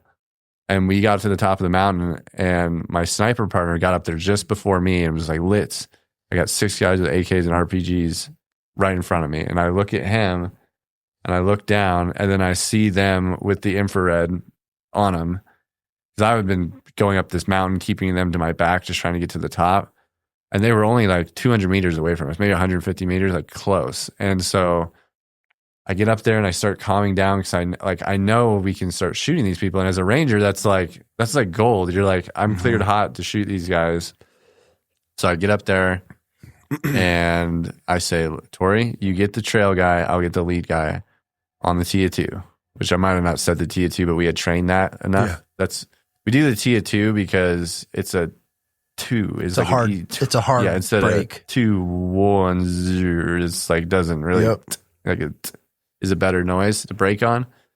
So on the TIA 2 5 4 3, and there's drone footage of this out there. My sniper partner has it. We got it. I never got it from him, but I'm trying to find it. Tell him to email it to me. I want to see it too. But I've seen it plenty of times because when I got back, I watched it. But the trail guy and the lead guy just go and drop, and then the 4 guys in the middle, we start engaging. 2 of them get killed, but 2 of them get out of there. And so I'm chasing one of them in my scope, and all of a sudden I start seeing rounds impacting behind me, right next to me, right below my feet.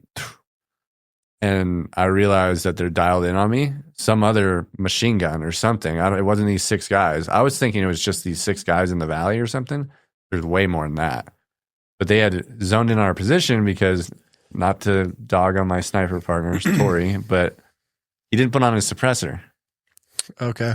So they got you guys muzzle dialed. flashes on the side of the mountain. Yeah. So they're just shooting up there, and I'm right next to him. So he's getting shot at, I'm getting shot at. And this was a moment that I'm proud of this moment, but it's just a defining moment for me that I was willing to give my life for my country because I realized I was about to get shot. And I kept thinking of my friend, who's the same friend that's in prison right now, saying how bad it hurts to get shot. He had gotten shot in the arm. And that's all I could think of was, I'm going to kill as many of these guys as I can before I get shot. So I'm still engaging this guy, and he's about that 500 meter guy that I'm talking about. Like, that's my farthest shot was. Yep. And then all of a sudden I clip him. He goes down and he starts to crawl, and I'm trying to engage him more, and I get hit in my back, lower back, almost my butt. And I fall down. I just keep thinking, this is going to hurt so freaking bad. Like, my friend told me this really hurts, but it didn't hurt that bad. And I was like, okay, well, that didn't hurt that bad. And then he's running over to me on the radio screaming, Litz is down, Litz is down. He's ripping out his tourniquet, like, and I'm out of breath. I'm so smoked at this point because I'm now engaging targets. I had just done that infill, and I'm out of breath, but I realized must have been a rock or something, that because the bullet hit like the mountain behind me, the rock, and it exploded and hit me in the back. No shit. So I just realized that I'm okay and I didn't get hit, and I start laughing my ass off on the side of this mountain. And my sniper partner was like, "You good? You good?" And I was like, "Let's fucking go!" And like, I get up and we, for 45 minutes, just start, and we move up the mountain a little bit. We start engaging more targets. The machine guns come up. There's now supporting us. So machine guns start opening up. The JTAC comes up with the mortars.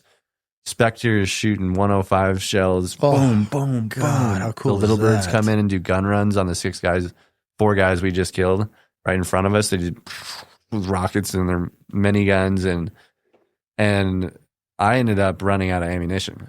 Okay, that was going through my head. I'm like, how Yeah. much ammo are you guys I carrying didn't bring on this? much. I should have brought more.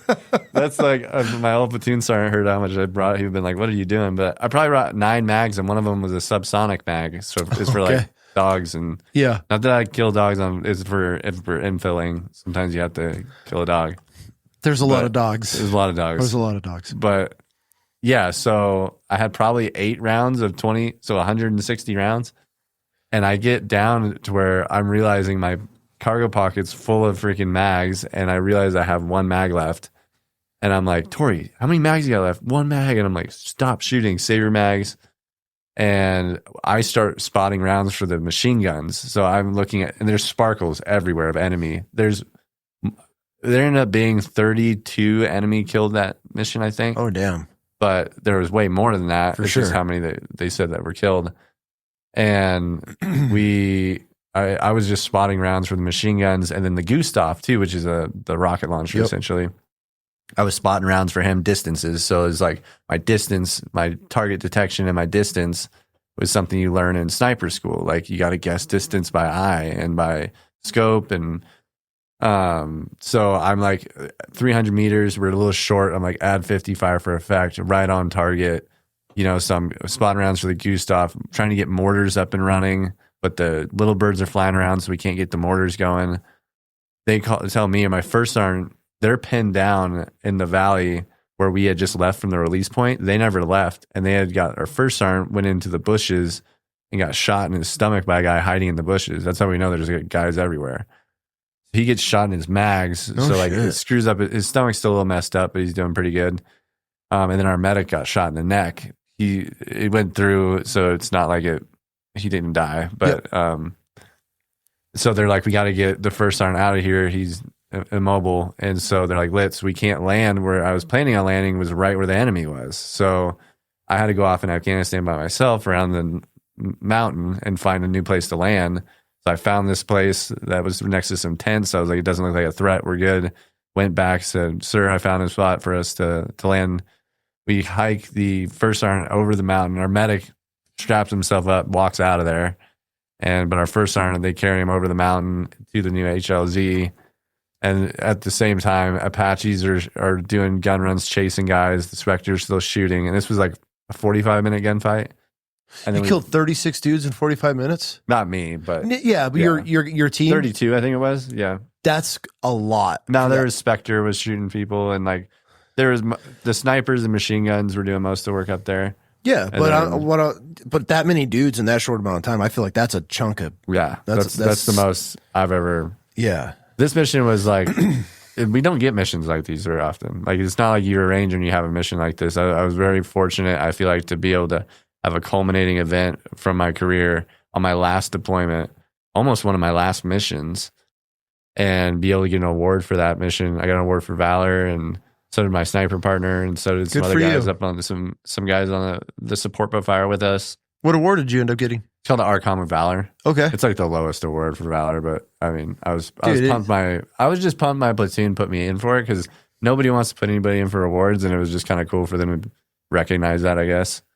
I was proud of it. I know a lot of people say they don't care about awards, but I was really proud that my platoon recognized me. Absolutely. Yeah. So well, to be able to process the situation. When you're saying run around a mountain, I mean, I don't think people are realizing, even if it's just 300-400 yards, it was probably like 500 yards. The elevation, you're going up and over, adrenaline, it's so that you're getting over that, but your mind's being able to process all of this, and you're now, okay, I have to shift fire to, we got to get our first sergeant out of here. We need a new LZ. And so you're processing this whole entire battle as it's going on and being able to work through such a high stress environment. I say that would be the least thing they could do to be able to, for what you were able to do during that time. Well, that whole award process put a sour taste in my mouth because when we got off the bird, we were flying out of there and the sun was coming up, and the Res Desert, just giant dune, like 60-foot dunes, just ended. And then there's Kandahar, there's the city. So it was like, just surreal to be the sun's coming up. I'm flying out on the back of the Chinook helicopter, flying out over the sun's coming up. And it was just like all that aftermath and the smoke coming up from where the Spectre was shooting, the AC-130 gunship. And I got off the helicopter and everyone greeted us at the camp there that we stayed at, clapping and like, you got them, snipers. We're ready to go. We got the whole footage. That's got to feel pretty good. Yeah, it felt really good, and like just to do like a good job on your, to do a good sniper mission. It felt really good, and because I've been training on sniper mission or been on sniper missions, and that was like the culminating event. Yeah. So yeah, that was it was put a sour taste in my mouth because there's people that I feel like should have got awards on that mission that they didn't, like the machine guns and stuff. I was like, why didn't the machine guns, like they were doing a great job pinning down people and they didn't get any awards. And it was kind of like, they didn't want to give my sniper partner award because they said he wasn't the team leader. And I was like, but he was up there doing the same stuff I was doing. He saw the guys first actually. So I was like, no, I basically told him I wasn't going to accept the award unless Tori did. And they ended up giving it to him. Good for you for doing that. Yeah. Well, he deserved it 100%. He did everything I did that night. So it was like, I didn't feel right. Like, awards are such bullshit in the military. I think it's the biggest crock of shit to me. It's very political. It's all political. You let all these officers and they do one deployment and they got all these awards and everything. I had one of my old sergeant major on. He was in some really crazy battles. But he was telling me about one of his Marines that in the middle of the night they go into the hotel. They go into this hotel full of insurgents, and one Marine peeled left, ends up falling down an elevator shaft full of like rebar and shit. And then the other Marine went right, went into another room, and the team kept going like through the lobby or whatever. Well, the Marine that went right, it's pitch black. Can't even see your hand in front of your face, but they got NVGs on. And even though people think that you don't have light, you can still see, but you know how it is. Like obviously pitch black rooms, it still can be whatever, especially with our NVGs. Anyways, he goes around, he's telling me the story, how this Marine goes the wrong way, turns, and there's an insurgent coming out of the basement of this hotel with an RPG, and the Marine slings his rifle behind him, pulls his K-bar out, and meets this dude and starts hand-to-hand combat fighting this guy. As he stabs him, they roll all the way down into the basement, pitch black, laces this dude up, comes out of there. They find him like, what the fuck? Recon ends up going down there, finding a bunch of insurgents under the stairs. They said they were terrified because they could just hear the screaming right at the base of the stairs. Recon zips all those dudes up. They wrote the dude like a NAM. What? Yeah.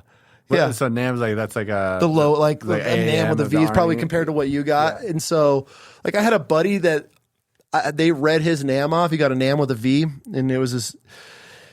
So my buddy and I are working up at the division, which is like super pogue land. It's when I was the first Marine Division color sergeant, and I got my boy was working with me.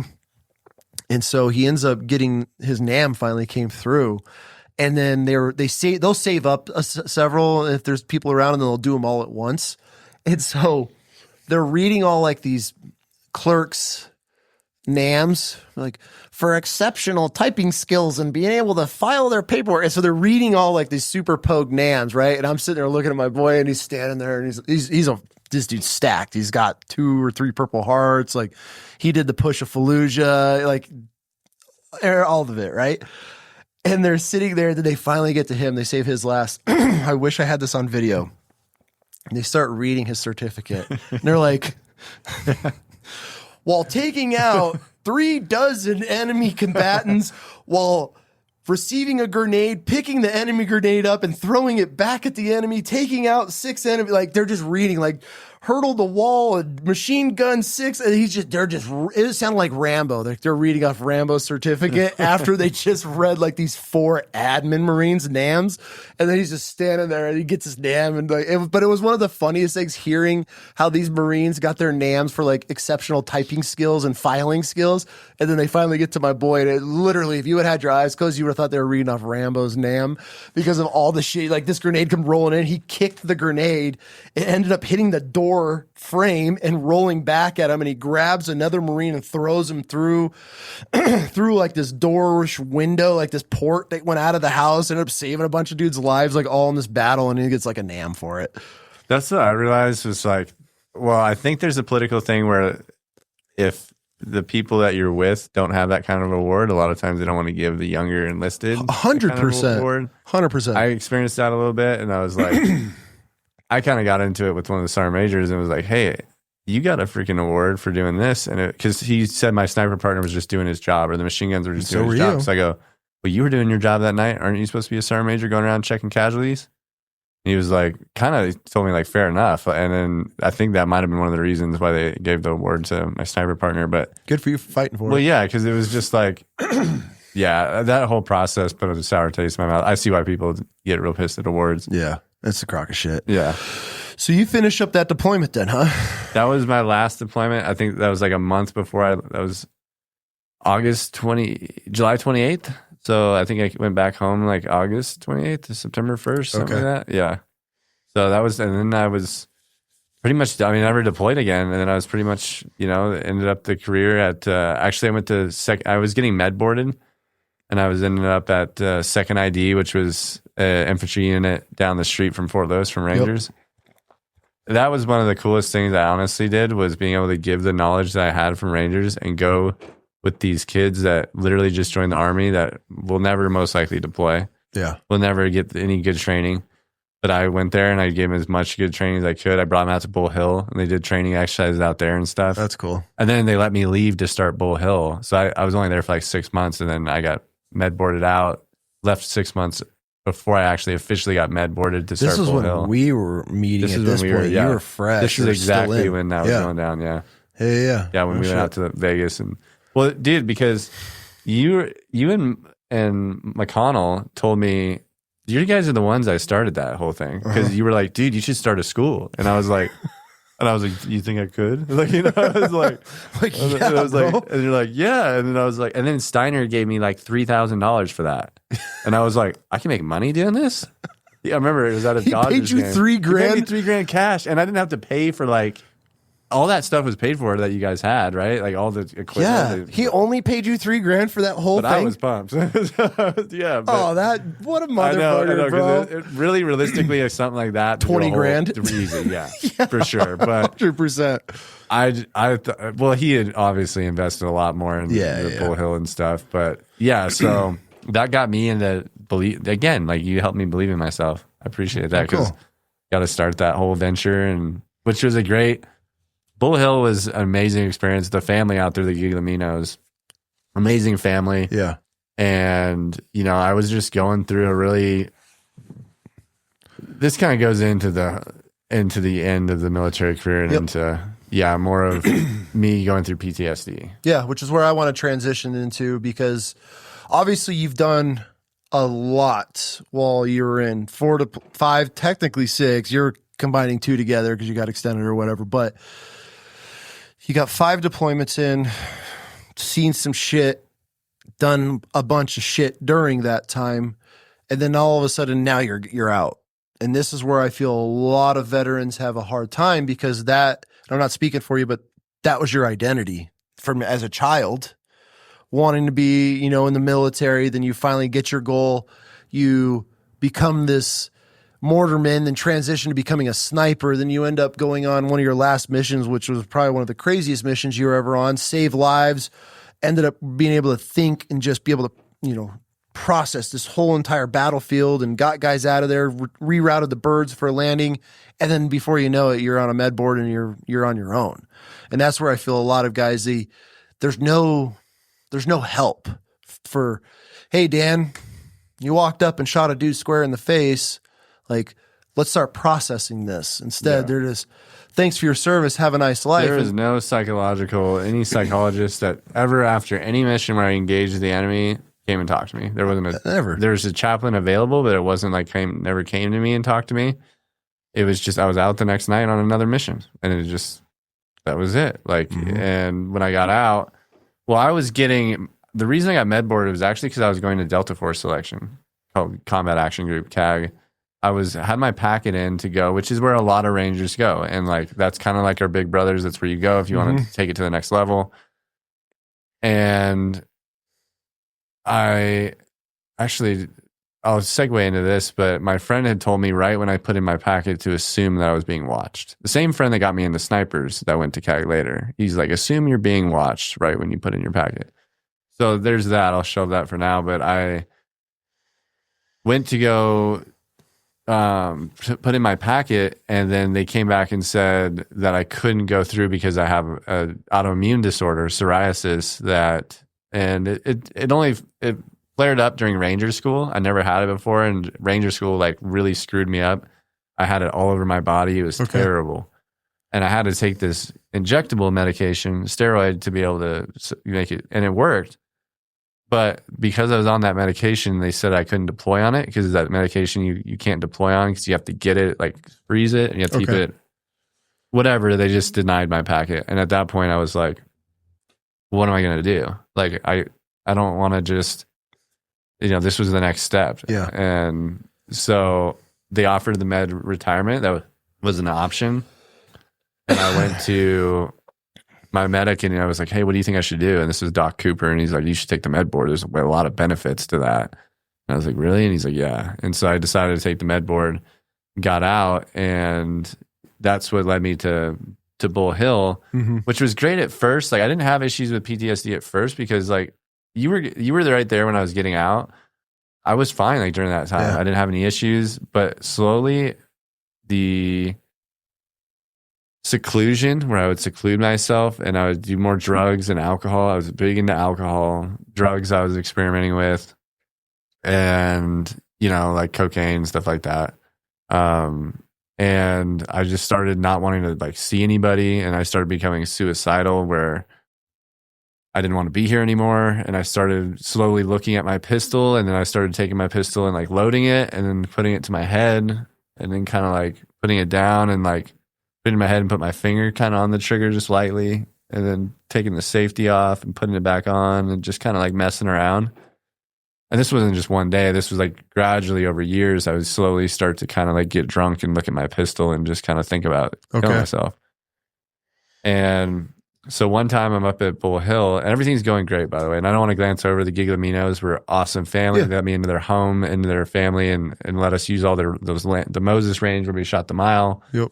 I had met a lot of good people, and Steiner was helping me out a lot, and Steve. But Steiner, he didn't understand what I was going through. He just didn't understand. Like, but one night when the Rangers were there training, I just couldn't handle it anymore. I just got back from Hawaii and I just drank the whole time and did drugs and like, got back and I was just going through a bender essentially and trying to get the Rangers to do their training. And my first sergeant from that Anarchy mission was downstairs. Now he was a platoon sergeant back then, but now he's a first sergeant, and he noticed that I was not doing well. Like I wasn't hiding it anymore. He's like, Litz, are you okay? And I just looked at him and I realized at that moment that I wasn't hiding it anymore. Like I was hiding it pretty good from people for years, but once he noticed that I wasn't hiding it, I immediately went to my office and everything got really loud. This is my first suicide attempt. everything got really loud and just kind of chaotic in my brain. And I'm just fast pacing to my desk where I had my 1911 and the keyboard little sliding thing. And I grab it and I just go like, and I clench and I tried to pull the trigger, but I froze up completely. Like my whole body, like I couldn't pull the trigger. I just tried to do a quick little pull. And then within a half a second, I did that and I threw the pistol down and I realized like, holy shit, I almost just tried to kill myself. Was able to step back after that second and take some deep breaths and go downstairs. And my first sergeant was like looking downstairs. Are you okay? Like he didn't know what was going on upstairs. And I told him I just tried to kill myself. He had actually said, okay, that's great, but can I finish my steak first and we can talk about this? And I was like, and I just go, I was like, what the fuck did you just say? I just tried to kill myself. Like, and I'm trying to explain it. And he goes, I know, let's come down here. And he's like, he's a pretty salty guy. And he's like, come out here. He's like, that's how I deal with it, man. It's humor. All right. I deal with it too, dude. And like a lot of us do. And, you know, like we need to get you some help. So the next morning, there's a meeting in the morning and they're like, we need to go get Dan help now.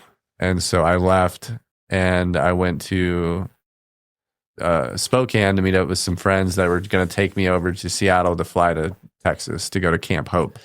I call it Camp Suckass because it wasn't very hopeful to me. But, and I went down to Camp Hope and which the PTSD group of PTSD of America, I forget what they're called, but they paid for my flight. It was really cool. Got me down there. But this place, it was like in the middle of Houston, Texas, in a really bad area. God. And it was like, looked like the barracks, and it was a barracks, and then there was a cross at the end of the compound, which was maybe 150 meters long by 50 meters wide. That's this a big fenced off block in the middle of crappy Houston. Not anything against Houston, but this was not a good part. Houston's a shithole. We can all admit this. Yeah. Well, this part definitely. I mean, it's the only part I've been to. So I remember this cross down there, and it was covered in weeds, and it was like, this is depressing. And like, I would go to that cross every day and just have my Bible, and I'd read my Bible, and 'cause I was so scared. I went to this place. And the reason I kind of had gone to this place was because I wasn't just going through PTSD. I was dealing with some psychotic episodes. Because going back to what my friend said about being assumed that I've been watched every time I put in my packet for Delta Force, assume you're being watched. In 2016, I signed up for a TV show called Ben Affleck or called The Runner by Ben Affleck and Matt Damon. Okay. It's a real show. It's a crap show because it's just a special operation guy they were looking for to run around the country and have two people chasing him. And it's like tag. It just sounds stupid, right? Like, but it was a real show. And I signed up for that show, and all this stuff with Steiner and you guys and everything starts like happening. I'm like, this just doesn't seem real. And then it hits me one day that maybe I'm on that TV show. Maybe they've been following me and watching me. And now the government's involved and I have a chip in my brain. Oh, so you thought like us in the whole process was part of the show? Yeah.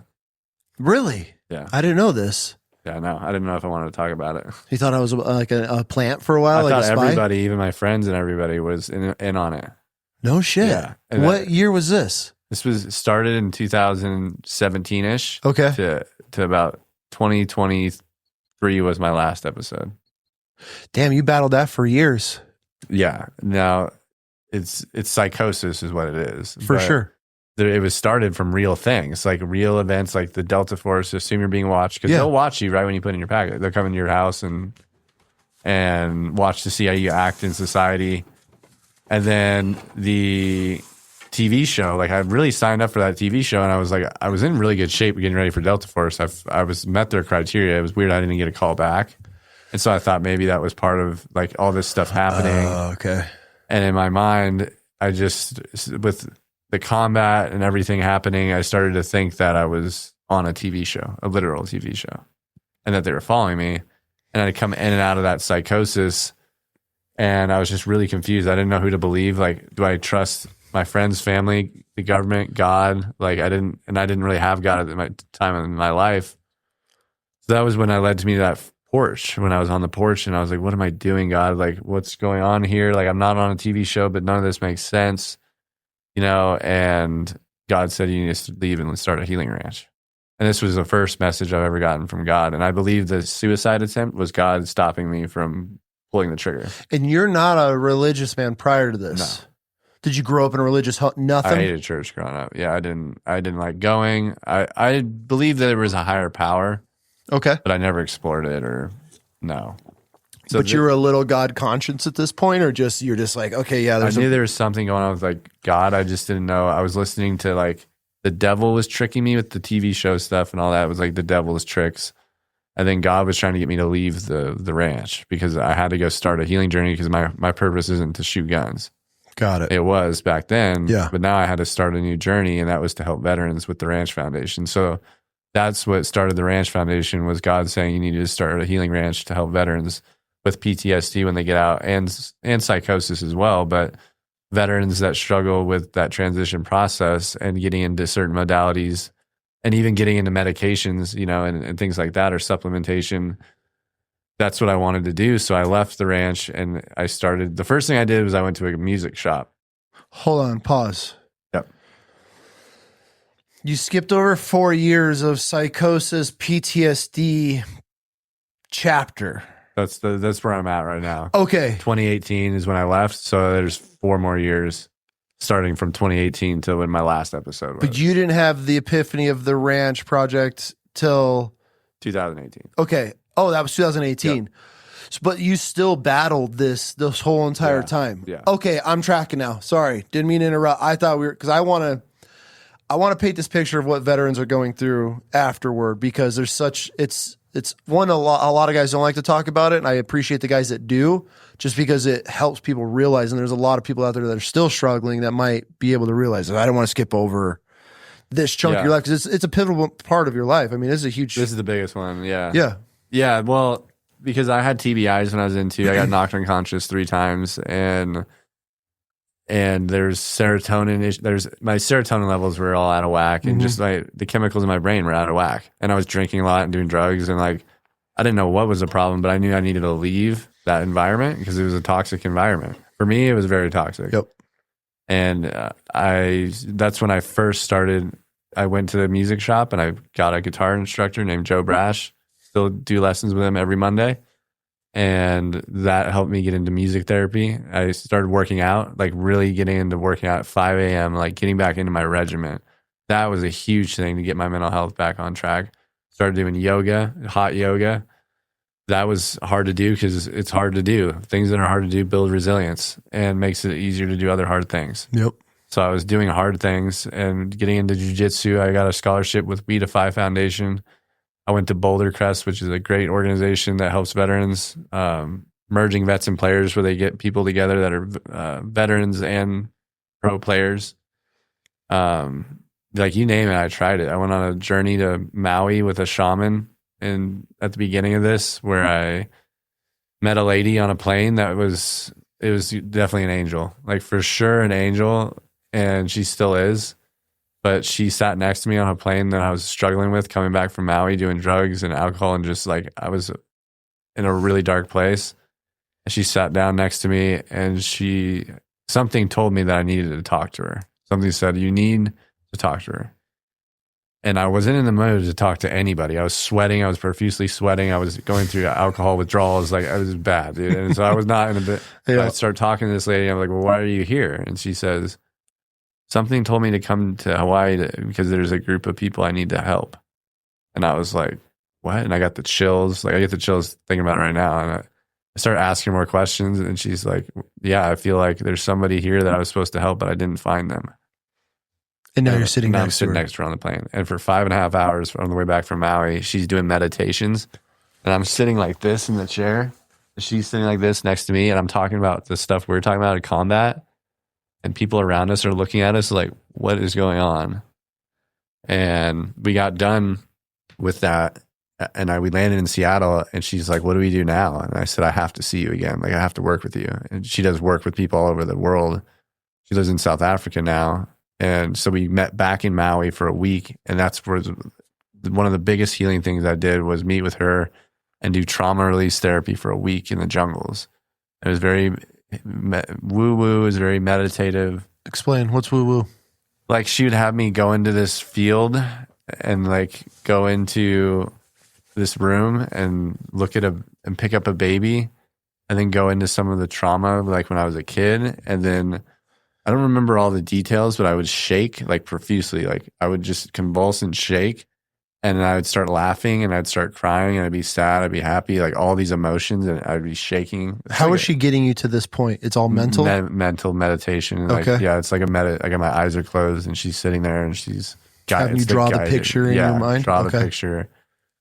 And so we did this for 5 days straight, and I started to become like a different person each day. I felt like more peace. My anxiety went down. I wasn't drinking. I didn't have the urge to drink anymore.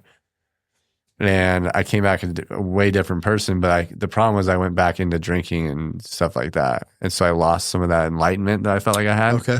But I felt like I was literally getting enlightened. Like I felt like I had a higher connection with God and a higher power. And that led me to basically go to school where I started to do the psychology and do business, because I knew I wanted to start the Ranch Foundation to help veterans. But I knew I couldn't do it until I was healthy myself. For sure. I was still drinking a lot and doing other things I'm not proud of. And I didn't want to be a hypocrite. Like I wanted to make sure I had my shit together. Yep. So that led to leaving to go to San Diego, where I would continue to go to school and continue to do my jiu-jitsu with We Defy Foundation and guitar lessons and everything. But San Diego is not a good place for me necessarily. I was a lot of drugs, alcohol, partying. So I was like, I need to move back home. So I moved back to Tacoma, where my really good friend, Nate Broussard, he let me stay at his he had a condo there that I stayed with. And we started really talking more about the ranch and like what that looks like. And we started not drinking as much, and we started being more, healing, getting into healing a lot more. And now this year, it's been 15 months since I drank. Good for you. And this last year in August, I was like, I'm ready. I'm ready to start the Ranch Foundation. We're ready to get it going because we want to make a nationwide organization to where we can help veterans do what we're doing this weekend, go on fly fishing trips, equine therapy trips. The Holistic Healing Project is our big baby. That's where we're taking 10 veterans this June 1 and doing all volunteer based. Most of them are veterans doing the martial arts, and they get to choose their martial art too. So they get to choose that's cool. Yep, jiu-jitsu, boxing, Krav Maga, all sorts of stuff. And we're paying for their memberships, their gym memberships, and instruction. They get guitars. They get Fender guitars. We're getting them, and we're giving them their own instructors. Fly fishing guides that are going to be their personal guides to help them with their fly fishing, or That's just regular cool. fishing if they're not into fly fishing. The trauma release specialist is going to come up that worked with me in Maui. She's going to be working with these veterans. I believe it's that powerful. So her name's Kelly Oldershaw. She'll be coming at the end of October when we do our retreat. And she might do some virtual stuff too. Okay. But that is something I feel like she can really help people, because what she did with me was next level, and I was in a dark place. Yeah. So we're going to have her come up. A biofeedback therapist named Julie Greeley out of Spokane, Washington is going to come out. What's a biofeedback specialist? It's like where they read your body on a cellular level, and it can tell your body, like, if you had cancer and you did biofeedback, it could say that you have this type of cancer in this localized spot. So if pull out like molds and all that stuff? Yeah, it'll say you have like fungus and stuff. Yeah, okay. It'll say all sorts of stuff. Which is huge. I've been digging into that a little bit just recently, of how many people have mold in them, and how it affects you in so many different ways. It can crash so much. Yeah, I've heard the same about the mold. That's why I was asking if that was it. I wanted to get that test done. It'll say biofeedback. I mean, maybe not always, but it'll pop up with stuff like that where every one of mine's different. But she's just sitting there for an hour. I'm on a table, and I just kind of sit there and meditate. And this blankets over me with sensors, and she's just reading it's a quantum computer that she's reading. Like, it's popping up with things that a lot of times. Things like the word will pop up, like resentment. I'll be like, your resentment's really popping up. Like, what's going on there? And I'll be like, well, I've had a lot of resentment this last week towards this. Or, a lot of times my neck pops up because I keep having these neck issues. And she'll say like, yeah, your C5 something is like popping up again. stuff like that. Interesting. It's because your body's like it has frequencies. 100%. Yeah, so if you can like tune in like a radio channel, tune into the frequency, it'll tell you what it's coming from. We just did some witchcraft shit. It wasn't actual witchcraft, but it was some voodoo shit for our youngest for allergies. And this woman was like, would grab this vial and she would tap my daughter certain way and then wave the and she would go off of her body's reactions and the frequencies. Ended up nailing a bunch of her allergies and stuff. It was something that we would never have done if it wasn't recommended by somebody that ended up saving their child from. They ended up discovering after years of this kid's almost emaciated, almost dying. Nobody can tell these parents what was going on. They went to this voodoo witch doctor shit here, and she was like, "Oh, you have Lyme's disease." What was it called? She said that after doing her little tests, and they'd hold the bottle and do all this shit. Lyme's disease. None of the doctors, not one, all the specialists, nobody can diagnose it. And then she goes to this little hippie ass doctor. And so, yeah, we were like, all right, we'll take, because she's got some issues, nothing major, but allergies. She's like deathly allergic to horses and she's obsessed with horses. So we're trying to figure out how to work around that. But yeah, she nailed a bunch of stuff. And we're like, holy, because Britt's pretty on it when it comes to the girls and problems. And so Britt's like, I want to see, and nailed everything that Britt already knew, nailed every one of them. What was it? What is it called? I'll get you all the info after. Yeah, I'm curious. Britt's got all that. Because there's a lot of stuff to some of that Eastern medicine, but I don't think biofeedback's really Eastern. That's like pretty well. They use it for like racehorses and stuff like that, and like athletes. So, and I could explain biofeedback better. I know she could explain it better, but yeah, I mean, we want to do any modality that's out there that people are doing. We talked to a lot of energy healers, sound healers.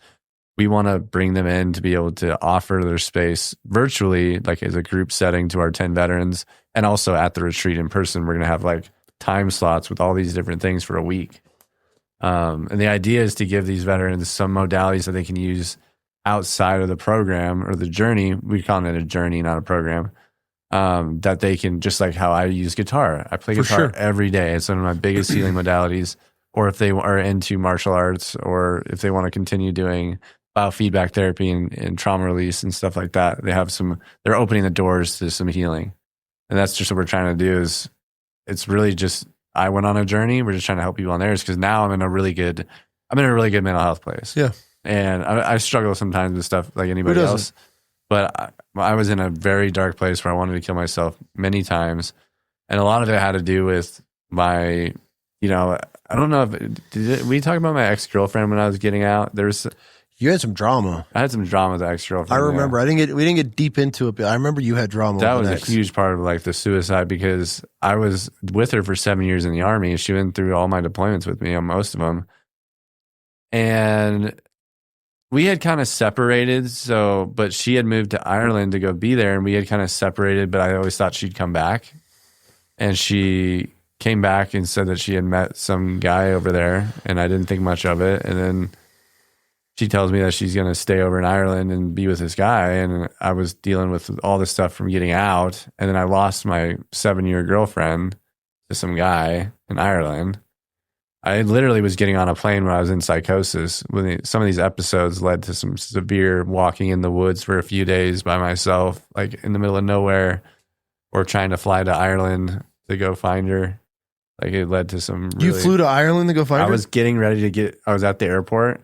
But my mom called the police and said, my son's at the airport. And he's crazy. Don't let thank him God she called him. Yeah, but yeah. And then they showed up and they're like, Daniel? And I was like, yeah. And they're like, yeah, you're under arrest. And they arrested me and took me to the VA, which is another problem. Is like, I wasn't a harm to anybody. I was just I was in psychosis. I was in a bad mental place. But when you get taken to the VA involuntarily, they take your gun rights for 5 years. I didn't know that. So like, there's that, when that's not what I needed. And then you get stuck a lot of times. One time they stuck me with a $23,000 bill because I went to a private one because the VA didn't have any openings at their mental health department. Are these technically like a psych ward in a way? Psych wards, yeah. They suck. They are not fun. What's that like? Dude, I mean, one of the psych wards I went to, this was from the Spokane VA. I had told the doctor that I was suicidal at one point. Not now, but I was telling him I was suicidal. He got scared or something, and he hit the little button, whatever button they use, And he said, hey, there's police outside. They're going to escort you away now. And I was like, what? And then they took me. They didn't have room at the VA to house me. So they took me into a gurney, onto an ambulance. Were you strapped in? Strapped me in, handcuffed me down, and took me 5 hours across the state to Seattle area, 5, to this other facility, which I couldn't go pee or anything like that. Like, I was strapped down. I was humiliated. I get to this facility. There's no veterans there. It's a bunch of people literally throwing poop on the wall in my room and screaming all throughout the night, and drug addicts, and not people there for things I'm there for. And it was freaking miserable. I was there for a week. I've been in the hospital 2 times for a month, and all they do is really just put you in pajamas, and they have like snack time. You get your snacks, and you just sit there, and there's books you can read, but it's not solving the problem. And then you get out, and you've been out of work for a month, so you didn't get paid for a month. And you missed your freaking rent payment, and everybody thinks you're freaking crazy. And so you're in a really bad spot. God, bro. Then it's just a spiral at that point. Like, how do you go from being in a psychosis mindset, then getting stuck in a VA mental institution for a month, or a hospital, and then they just like, all right, Dan, you're good. And they expect you to just go right back to life, and you're just going to pick up on the last step that you left off on? Like, how does that help? How does that help anybody? It doesn't help. It's got to be, I mean, what it does do is it locks you down so that you don't harm yourself. I get that. But it's not fixing the problem. It can really hurt things. And yeah, like when I went to the ambulance ride, they stuck me with a $5,000 bill, and they didn't pay for it for like 18 months. And it was like on my credit. And that's like, that was a lot to me back then. Sure. And like, so yeah, and I'm not trying to sit here and dog on the VA. It's just, things need to be done better, and that's why we started the Ranch Foundation, is because we want to become a nationwide organization. Absolutely. We want to be a release valve for the VA to say, hey, your guys in the mental health department, send them to us. We'll help them connect with mental health resources and with holistic healing resources outside of the VA's med system. Because right now, they just medicate you, and you don't know if it's going to work. And you're just on you're trying different meds, different amounts. Take this, take that. That's okay. So that's if you... one, are educated enough on meds, which 99% of vets aren't. Or 2, if you're lucky enough to have a wife or a spouse that's able to monitor your meds and pay attention to how you're reacting to them, which is very slim. So the VA just pumps these dudes us full of these pills, and they don't even monitor anything. They're just like, hey, Dan, we're going to start you off on, here's these 14 pills. We'll see you next month, and let us know how you feel. No, there's no monitoring. They're not calling you after a month and saying, like, how do you feel today? How are you sleeping? How Maybe does this one work? time they called me after like a week of being out and said, how are you feeling? But they don't give a shit, bro. No. They don't. I'm sure there are people there that do, but I did not see it. So my whole time at the VA, I won't even go to him anymore. Like, I don't either. I go to make sure I can keep getting my meds, because I was still on SSRIs and an antipsychotic, which it worked for me. I feel normal on them, like, because I finally found a med. It took me 12 different meds. I finally found a medication that works, and I'm like, okay, let's just stick with this. And then I do all the other healing modalities and the different things that help with the chemical in my brains and the endorphins and things. So I've got everything that kind of works now, but for somebody else, like, it would take them a long time to try to find that right med combo. Is there a way, have you heard of a way to be able to, I don't want to say speed it up, but if I'm a new vet and a vet's coming to you for the ranch, I want to call it the Ranch Project. The Ranch Foundation. Foundation. But it is the Holistic Healing Project. Okay, that's okay. Yeah. So the Ranch Foundation, say I'm a vet and I'm battling all kinds of shit. Do you help regulate or find tune? You do? We help somebody. That's huge. Well, we helped somebody the other day because there's this company called GeneSight. Okay. They do DNA testing. I think it's just a swab in your cheek. Yeah. So instead of guessing what meds work and what don't, and just shotgun blasting different stuff, you can do a DNA test to see what meds work specifically for your DNA. Why isn't this? Because the VA's cheap and they won't pay for it. But we're giving the fucking Jews and everybody else so much goddamn, like, this is what I don't understand. The VA, I'm convinced the VA is just welfare for veterans. It's all it is. It's to keep you as miserable, as sick, down, depressed, just enough of you're really not all killing ourselves, but a huge chunk of us are killing ourselves. Like, that's how I look at the VA. I know I can talk to 1,000 veterans that the VA has changed their life and helped them, but there's probably 20,000 vets that are been in everybody's boat. It's like something so simple. Okay, you guys are in. Your first thing, swab test. Here you go. Here's your prescription. It's like $300. It's not even that much. And they won't do it. Eventually they will. This is kind of newer stuff. I was actually seeing a girl that she's a doctor for DNA testing like this. And she's like, yeah, this is coming. This is huge. Okay. Like, but the VA doesn't have it now, but you can go to GeneSight and have your veterans get tested. So we actually paid for a veteran to get tested. And so I haven't heard the results back and how that helped him because I think he's going through the med process and figuring out. But I had an ex-girlfriend, her name's Leah, and she had really bad postpartum depression, which I didn't realize that was like a massive thing. But she called me and was like, hey, I'm having some severe issues with mental health. Like, is there anything you can do? And I started talking to people, and I started talking to these other girl coaches for women with PPD. And they're like, yeah, you should look up GeneSight. There's DNA testing. So she did the DNA testing, and it's a real thing. And she found out some meds that work best for her. And it sounds like she's doing better now. So I think it's a real thing that's working for people. Well, good for you guys for even offering that, even if it's one. I mean, this is where a lot of people, and it took me years to get to this point. I'd always look at guys that really struggling or guys that try to kill themselves or even guys, and you're just like, why? Like, what the And then obviously being in the charity world ourselves for so long, you start realizing it's a chemical. Right. How do I know this guy that is successful, beautiful wife, beautiful children, making millions of dollars a year, and then kills himself? Chemical imbalance. It's 100% a chemical imbalance, and I also feel a lot of times a demonic attack. Yeah. But there's a chemical off. Like, and there's how many times we ask ourselves, why? What the fuck? That dude had everything. What was going on that bad? And it's just, and same thing with postpartum. It's like, why does this mom all of a sudden one day drown 3 of her kids in a bathtub? You hear about these stories. You're like, what the fuck? It's a chemical imbalance. But instead of the VA getting to the root of it, or a lot of these people are just, oh, you got this, here you go. And then, is it a Band-Aid? Are you opening the wound even more? So I have to give you a ton of credit for at least having this knowledge for if these veterans need to reach out and you're able to help them with that. Because there's a lot of guys that are still struggling. And so it's like, okay, cool. Knowing that there's a program like you guys have that are able to next step it, because I feel probably 99% of the community has no idea these types of things are going on. Yeah. And this is where having a great wife that's going to be like, nope, we're going to go get you tested now. We need to get these meds in, because look at how many guys in the side effects that are just tearing these dudes up.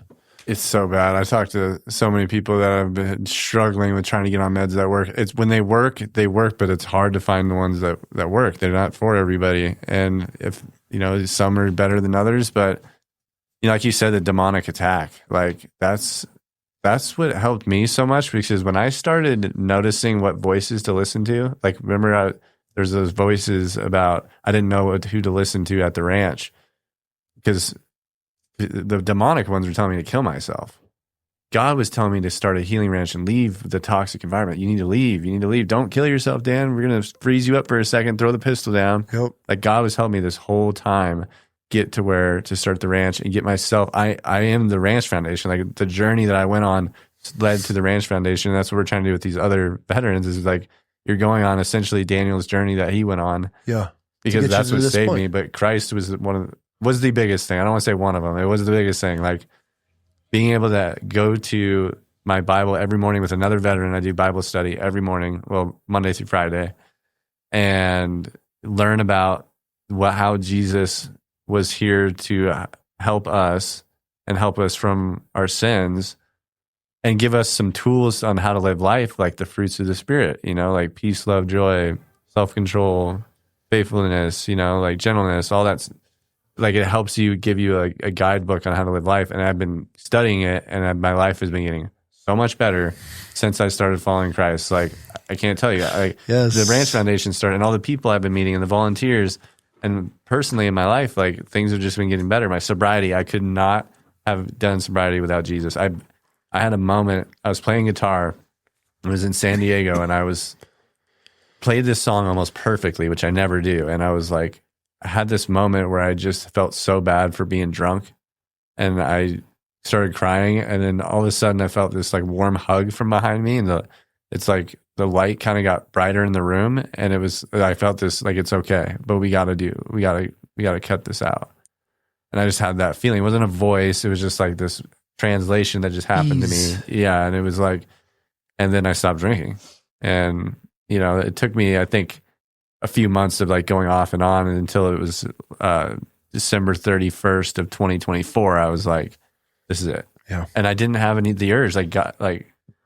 God gave me the strength to not drink. And I never thought I could never not drink. So if I didn't have Christ, there's no way that would have happened. So I try to tell veterans, like, I know there's people that don't believe in God and Jesus, and that's fine, but at least keeping the door open to hear about some of what he was teaching Jesus back then and the word, like, keep the door open, because you might actually find some things that help you in life and get to where you want to go. Dude, I'm so with you on this. Like, with my military journey, I grew up pastor's kid. So I grew up in the church, I'd write all my dad's sermons down. I'd go take his notes and say, I want to be a pastor when I was a kid. And then obviously war broke out and I was like, out, right? So then I fall away. And this is like a thing, we were actually just talking about this, and it's so, I don't want to say hard to explain the feeling, but once you feel what he's able to provide with just peace and solitude, and you're able to just breathe, and the weight starts falling off of you, and you start almost morphing into this version of yourself, instead of being this, I'm speaking for myself, this just hateful, angry, what the fuck, snapping on shit, and I'm coming home to healthy children, food in the fridge, and beautiful wife, and I'm fucking irritated. I'm pissed. I hate, like, what? What? Explain that. Make that make sense. My most famous line that I live by. Make that make sense. And then all of a sudden, cool, God, you know what? I'm gonna have this conversation where my wife, bend the knee, because I was that night getting my head lobbed off. I am bending the knee to fucking nothing. That was my pride. Dude, I bend the knee and I bawl my eyes out praying to him, talking, driving, put on some music, some scripture, whatever it is, and just lose it over it. And I'm like, what? Why am I feeling? I'm driving through the mountains here, and I put on some worship music. Fucking almost crashed. Got pulled over because I'm just sobbing so hard. Why? But it feels so good. I'm like, okay. This feels way different than how I wake up every day. Why is this so bad? Okay, let's say the sky god's fake. Let's say it's all fake. It's all made up. All the Bible's been transcribed, and it's all just to keep us in, or some cult. If I feel this way, I'm changing my life. I'm leading my home. I'm helping others. Okay, you know what? I'll find out one day if he's fake. I'm going to keep believing in how I believe, because I feel, I'm acting, I'm still going to be the same motherfucker I'm always been. And that's where I had a big problem with giving it to God. I'm going to have to change. I'm not changing. But then I started realizing, he's going to change me. Dude, I cuss. I talk shit. But I'm not angry anymore. That's just in my DNA. But then I have all these memories, and I'm like, dude, just you talking about it has opened my eyes up to so much. And I'm like, okay, God, I see your sense of humor. I start this podcast. I have no intention on speaking about God on these episodes. And how many times it gets brought up, and then how many people reach out. I'm like, dude, I feel what you're feeling. I'm in your old shoes still. How do I get out of this? And so it's such an incredible feeling, and it's hard to explain. And that's why I feel bad for people. And they'll come in and make comments and shit when I talk, put a clip out or something about my faith and my belief, or, guests that are on, and you get some of the naysay here and there, and it's just like, man, I feel bad. Yeah, I feel bad. I used to be that. That's I feel bad for some of my friends too that are like literally curse God to the sky, like, and I'm like, I feel so bad. But this is a verse that I live by, Matthew 25:23. Well done, my good and faithful servant.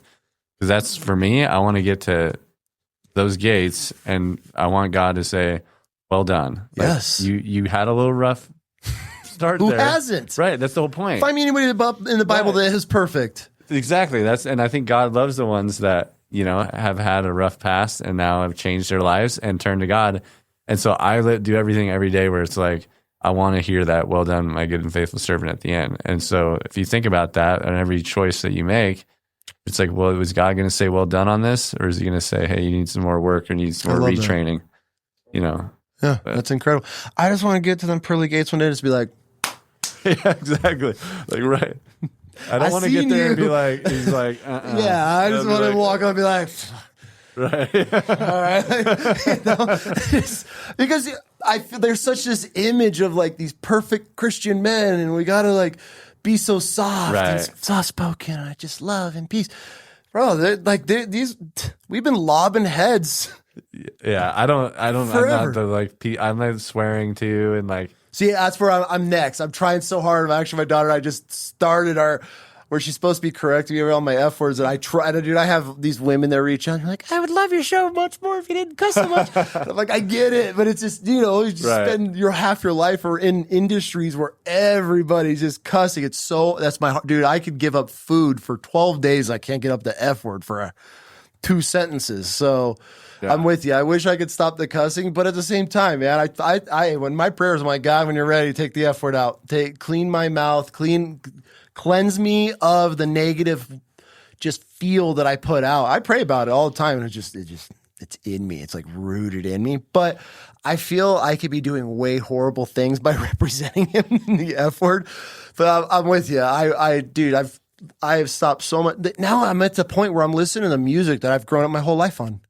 And I'll listen to music and I'm like, ugh. No, I listen to a lot of rap in the gym and stuff. And now I'm kind of like, I don't know. I'm listening to the lyrics and I'm like, I like the beat and stuff, but I'm listening to the lyrics and I just won't listen to it because of the lyrics now.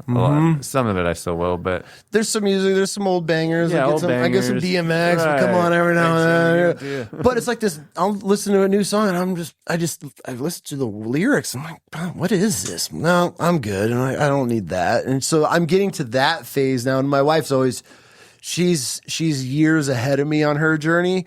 But not that there's a starting point or end point, but she's gone past that point on. And I'll put on a song and she'll be like, just wait. Just because she knows music's my way, how I connect. I can sit and listen to 1,000 pastors. I might connect with one. But I put on my worship music. Oh, dude, I'm locked in. That is mine. And so that's where I feel right now he's really pushing out the worship music. Oh, that's good. I've heard a lot. See, I grew up with that forced to go to church, and worship music kind of, it's something I'm having to, like, I used to skip worship and just go to the sermon essentially. Okay. And now I'm like, no, you got to get there. And it's not worshiping isn't about you. It's about you're worshiping God. So I'm having to start like really. I'm gonna send you some bangers. Send me some bangers. Oh, I like dude. the bang. No, I like some of the cool bangers that they have now, like the cool little. Dude, some dude just stuff. did redid a Tupac video, but it's like all eyes on God, none on me, bro. Dad got some bangers. You got some? Oh, send me some of that. I'm sure. like, I was like, okay. I like the new stuff. Yeah, like, it's just the old. Worship music that's like the same worship music that had the hymns that you're singing. Yeah, I mean, bro, that is such a boomer thing, and I get it. Not knocking, they're all scripture. Right. Not knocking, but I know. That's not me. I just can't do it. I mean, I stand up and I be polite, I'll even try to sing but no, dude. See, and that's the best part about having a relationship with God, not a built around a religion, right? Because it's your relationship with him. If I'm connecting through worship and I could put music on and just consumes me by the joy and how I need to be, my tank needs to be refilled is through worship. Who says that's wrong? If you need to go and listen to a pastor just convict you and hit you with everything, that's usually how I feel. Like they put the spotlight on me in church and I'm sitting there sweating and like, this guy's talking about me. I'm like, did you email this one? Like, how does he know? Why is he talking to me this whole certain, It's weird how that happens. Yeah. Every time. And so but that's the best part about having a relationship. And that's what I push. I don't like religion because it's all man-made. Religion, look at all the other religions. They all compare themselves. They're all created by man, right? Off these false gods. Yeah. So I go to it, and even church, you look at a church, everything in that church, unless you are an Orthodox Christian, that nothing has changed in those 3,000 years, whatever it may be, if you go into some new Calvary Chapel church, that's all created by man and they're following the word of God, but that's not the word of God. And that is not my connection to God. It's not a man-made church. And this is how I look at it. Do I respect church? 100%. Do people absolutely need to go to church to feel it? 100%. But I feel at the end of the day, a lot of us lose track that it's between me and my relationship with God and Christ. And that's what I work on. And then if I can share and we can talk and connect over certain ways and you're going like, hey, I need scripture. And I'm like, hey, I need worship. There's nothing wrong with that. I think a lot of people feel that they might feel something over the other and they feel I'm not a good enough Christian. You know, I don't do this. I don't really feel the pastor. If you don't, what does it say in the Bible? Where two or more come together in my name. That's what I was about to say. Is me and my buddy do Bible study every morning. We're talking about God. Like we're going to church essentially every morning. And do you need to go to church? I would say no, but I use it as like more of a tool. Because I listen to a sermon and usually they tie it into life. So it's like you get a good pasture and then reading scripture. You're reading from a manual essentially. Like this is, and especially how Jesus was living his life and obviously the writings of Paul and like building the church and everything. And so I have trouble sometimes, you know, me and my buddy Wes, he's a great friend of mine. He's an Iraq veteran who struggles a lot himself, but we've been sober almost the same amount of time together. So we kind of got sober together and started doing Bible study like a year ago. Yeah. And we talk about, he's really smart. So like he kind of coaches me like, oh, this is what it's saying here actually. But you know, like we have trouble with sometimes when Paul's writing something and, you know, in Philippians or whatever, it's like, well, I don't know. Did he write that or is that the Holy Spirit? Was that God that wrote that? You know, it's human made. Like the religion is human made. Now, everything Jesus came to said, I'm like, that's God in human form. Yep. Like, but I do think sometimes people get caught up in the religion and obviously we have so many wars about it and stuff like that. So that's why I tell people when the guys have questions, I'm like, just focus on your relationship. Yeah. Don't focus on the religion, being this perfect poster boy Christian, because at the end of the day, we are all human. We all sin. We all make mistakes, but it's up to us. Okay, how do I correct this mistake? How do I better than I was yesterday on the mistakes that I made? How do I not make those mistakes again? And that's part of being a human. That's why I have a hard time putting my full faith into a pastor, because he's human. And that's why I feel more comfortable just who I am and how I question things. Like, okay, if I'm going to do this, we got this. Like, I need you and me. And obviously with church, like my daughter, dude, she's a mentor, a youth mentor at our church, and she speaks in front of hundreds of kids. It's incredible. Like I would never knock that. I'm not going to knock anything at a church. And that's how she connects, being able to share her testimony and have kids come together and relate. All for it. And so, yeah, that's where I think a lot of people they feel they have to be this perfect image of a Christian. But then you look at all these guys that wrote all these scriptures, rapists, murderers, adulterers, sending their... Yeah, didn't Paul, his name's Saul, and used to murder Christians? And he was one of the worst. Right. He murdered thousands of Christians, and guess what he did? Gave his life to Christ. Yeah. Yeah. Make that make sense. Make that up anywhere else. Greatest love story ever told, man. A lot of love stories in the Bible. A lot of great stories and great teachings. That's why I'm like, this is gold. And everything that Jesus taught nowadays still applies to you living a good life. Like nothing that we've found is like, oh, that's not really that accurate, that I've seen at least. Like a lot of other religions, like being able to have sex with children at certain ages. Do we need to talk about that one? Yeah, so, you know, it's just that you make a great point. Like, look at these things that were written thousands of years ago that you can apply in 2026 to your life in so many different levels and chapters and everything that you go through. And it's like, okay, this makes sense to me. Yeah. I'm so happy for you, bro. Dude, I just want to say, you look great, man. When I first saw you at the door, I was like, dang, you're looking like you're getting into shape. And getting it back. You look great, too, youthful. Man. I'm glad we got to connect. By the way? About to be 33, 34, 33. What? I don't know. Can you ask Mom? You up, down, ask Mom? I thought we were the same age. I was born in 84. Oh, okay. No, you're way older than 33. I'm sorry, 43. Yeah, I was like, what? Sorry. I thought we were the same age. Sorry. 43 or 40. I hate even saying it. That's how it shows you how much I care about birthdays. You look great though. Thanks, I'm dude. 37. You look like Got on the peptide game. Nice, dude. Yeah, I'm about to get on some of that too. I got you. But BPC 157. no, it's a heal all. There's a bunch. I'll walk you through. Yeah, we've got a bunch of dudes in my community that we're helping out with a bunch of that stuff. But yeah, man. No, I'm about to be 43, 40.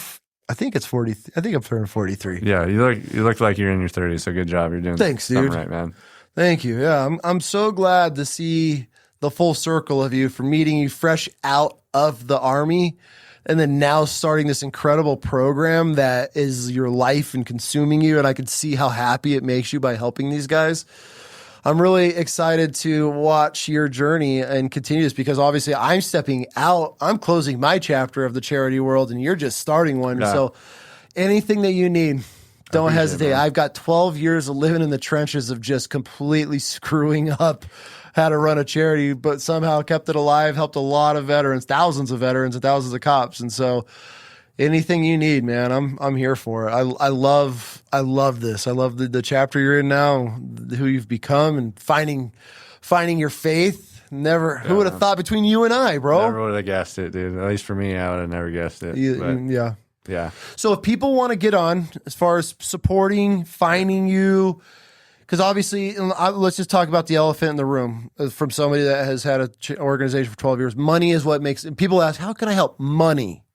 Yeah, or funding, flight miles. So we're asking people for donations obviously from, you can go to the Instagram, the _ranch_foundation. And you can go to the GoFundMe, but we'd rather go to the website, www.theranchfoundation.com, and make donations on there. Yep. Just hit the donate button.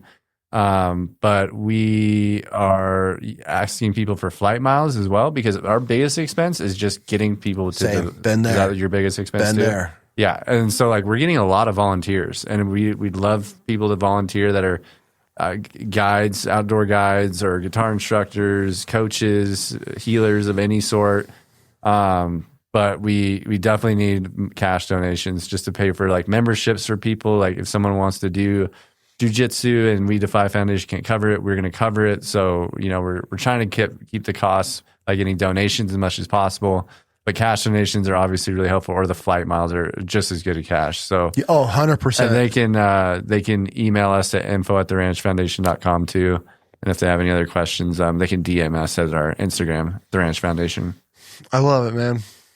Congratulations on all the success. Thanks, dude. Thanks for having me on, man. It was I was a little nervous at first. I was like, man, but you really have a good spot here and a good team. So appreciate it. When you got the best team in the biz. My daughter. Yeah. Yeah. So, dude, thank you. Oh, we didn't even plug this. We'll add this in the beginning. And the salary beat, blah, blah, blah. No, I'm just kidding. I want to send you home. God Lifting Fearing Club. He's an active duty cop out of California, out of SoCal. And he's bringing guys together through faith. I should actually connect you guys. And so he does like Bible studies. He does scriptures, but he's got a bat. I don't have one on. I usually have one of his shirts on. He's some of the sickest apparel designs that I love, especially as far as the faith base. Super cool. He's got David and Goliath. He's got David holding Goliath's head on a shirt. He's got some dope stuff. So, and then I got you a tank top. That's from Linear. He's a Navy veteran. Tried out for Buds. Ended up getting hurt in land nav right before he's graduating. Got dropped from it. But dude makes some high-end fitness apparel. So he's a local Bubba here, and he was on the show. Really cool guy, Chris. And so I like to give out, I offer small veteran-owned law enforcement businesses, LEO businesses, first responders, all that.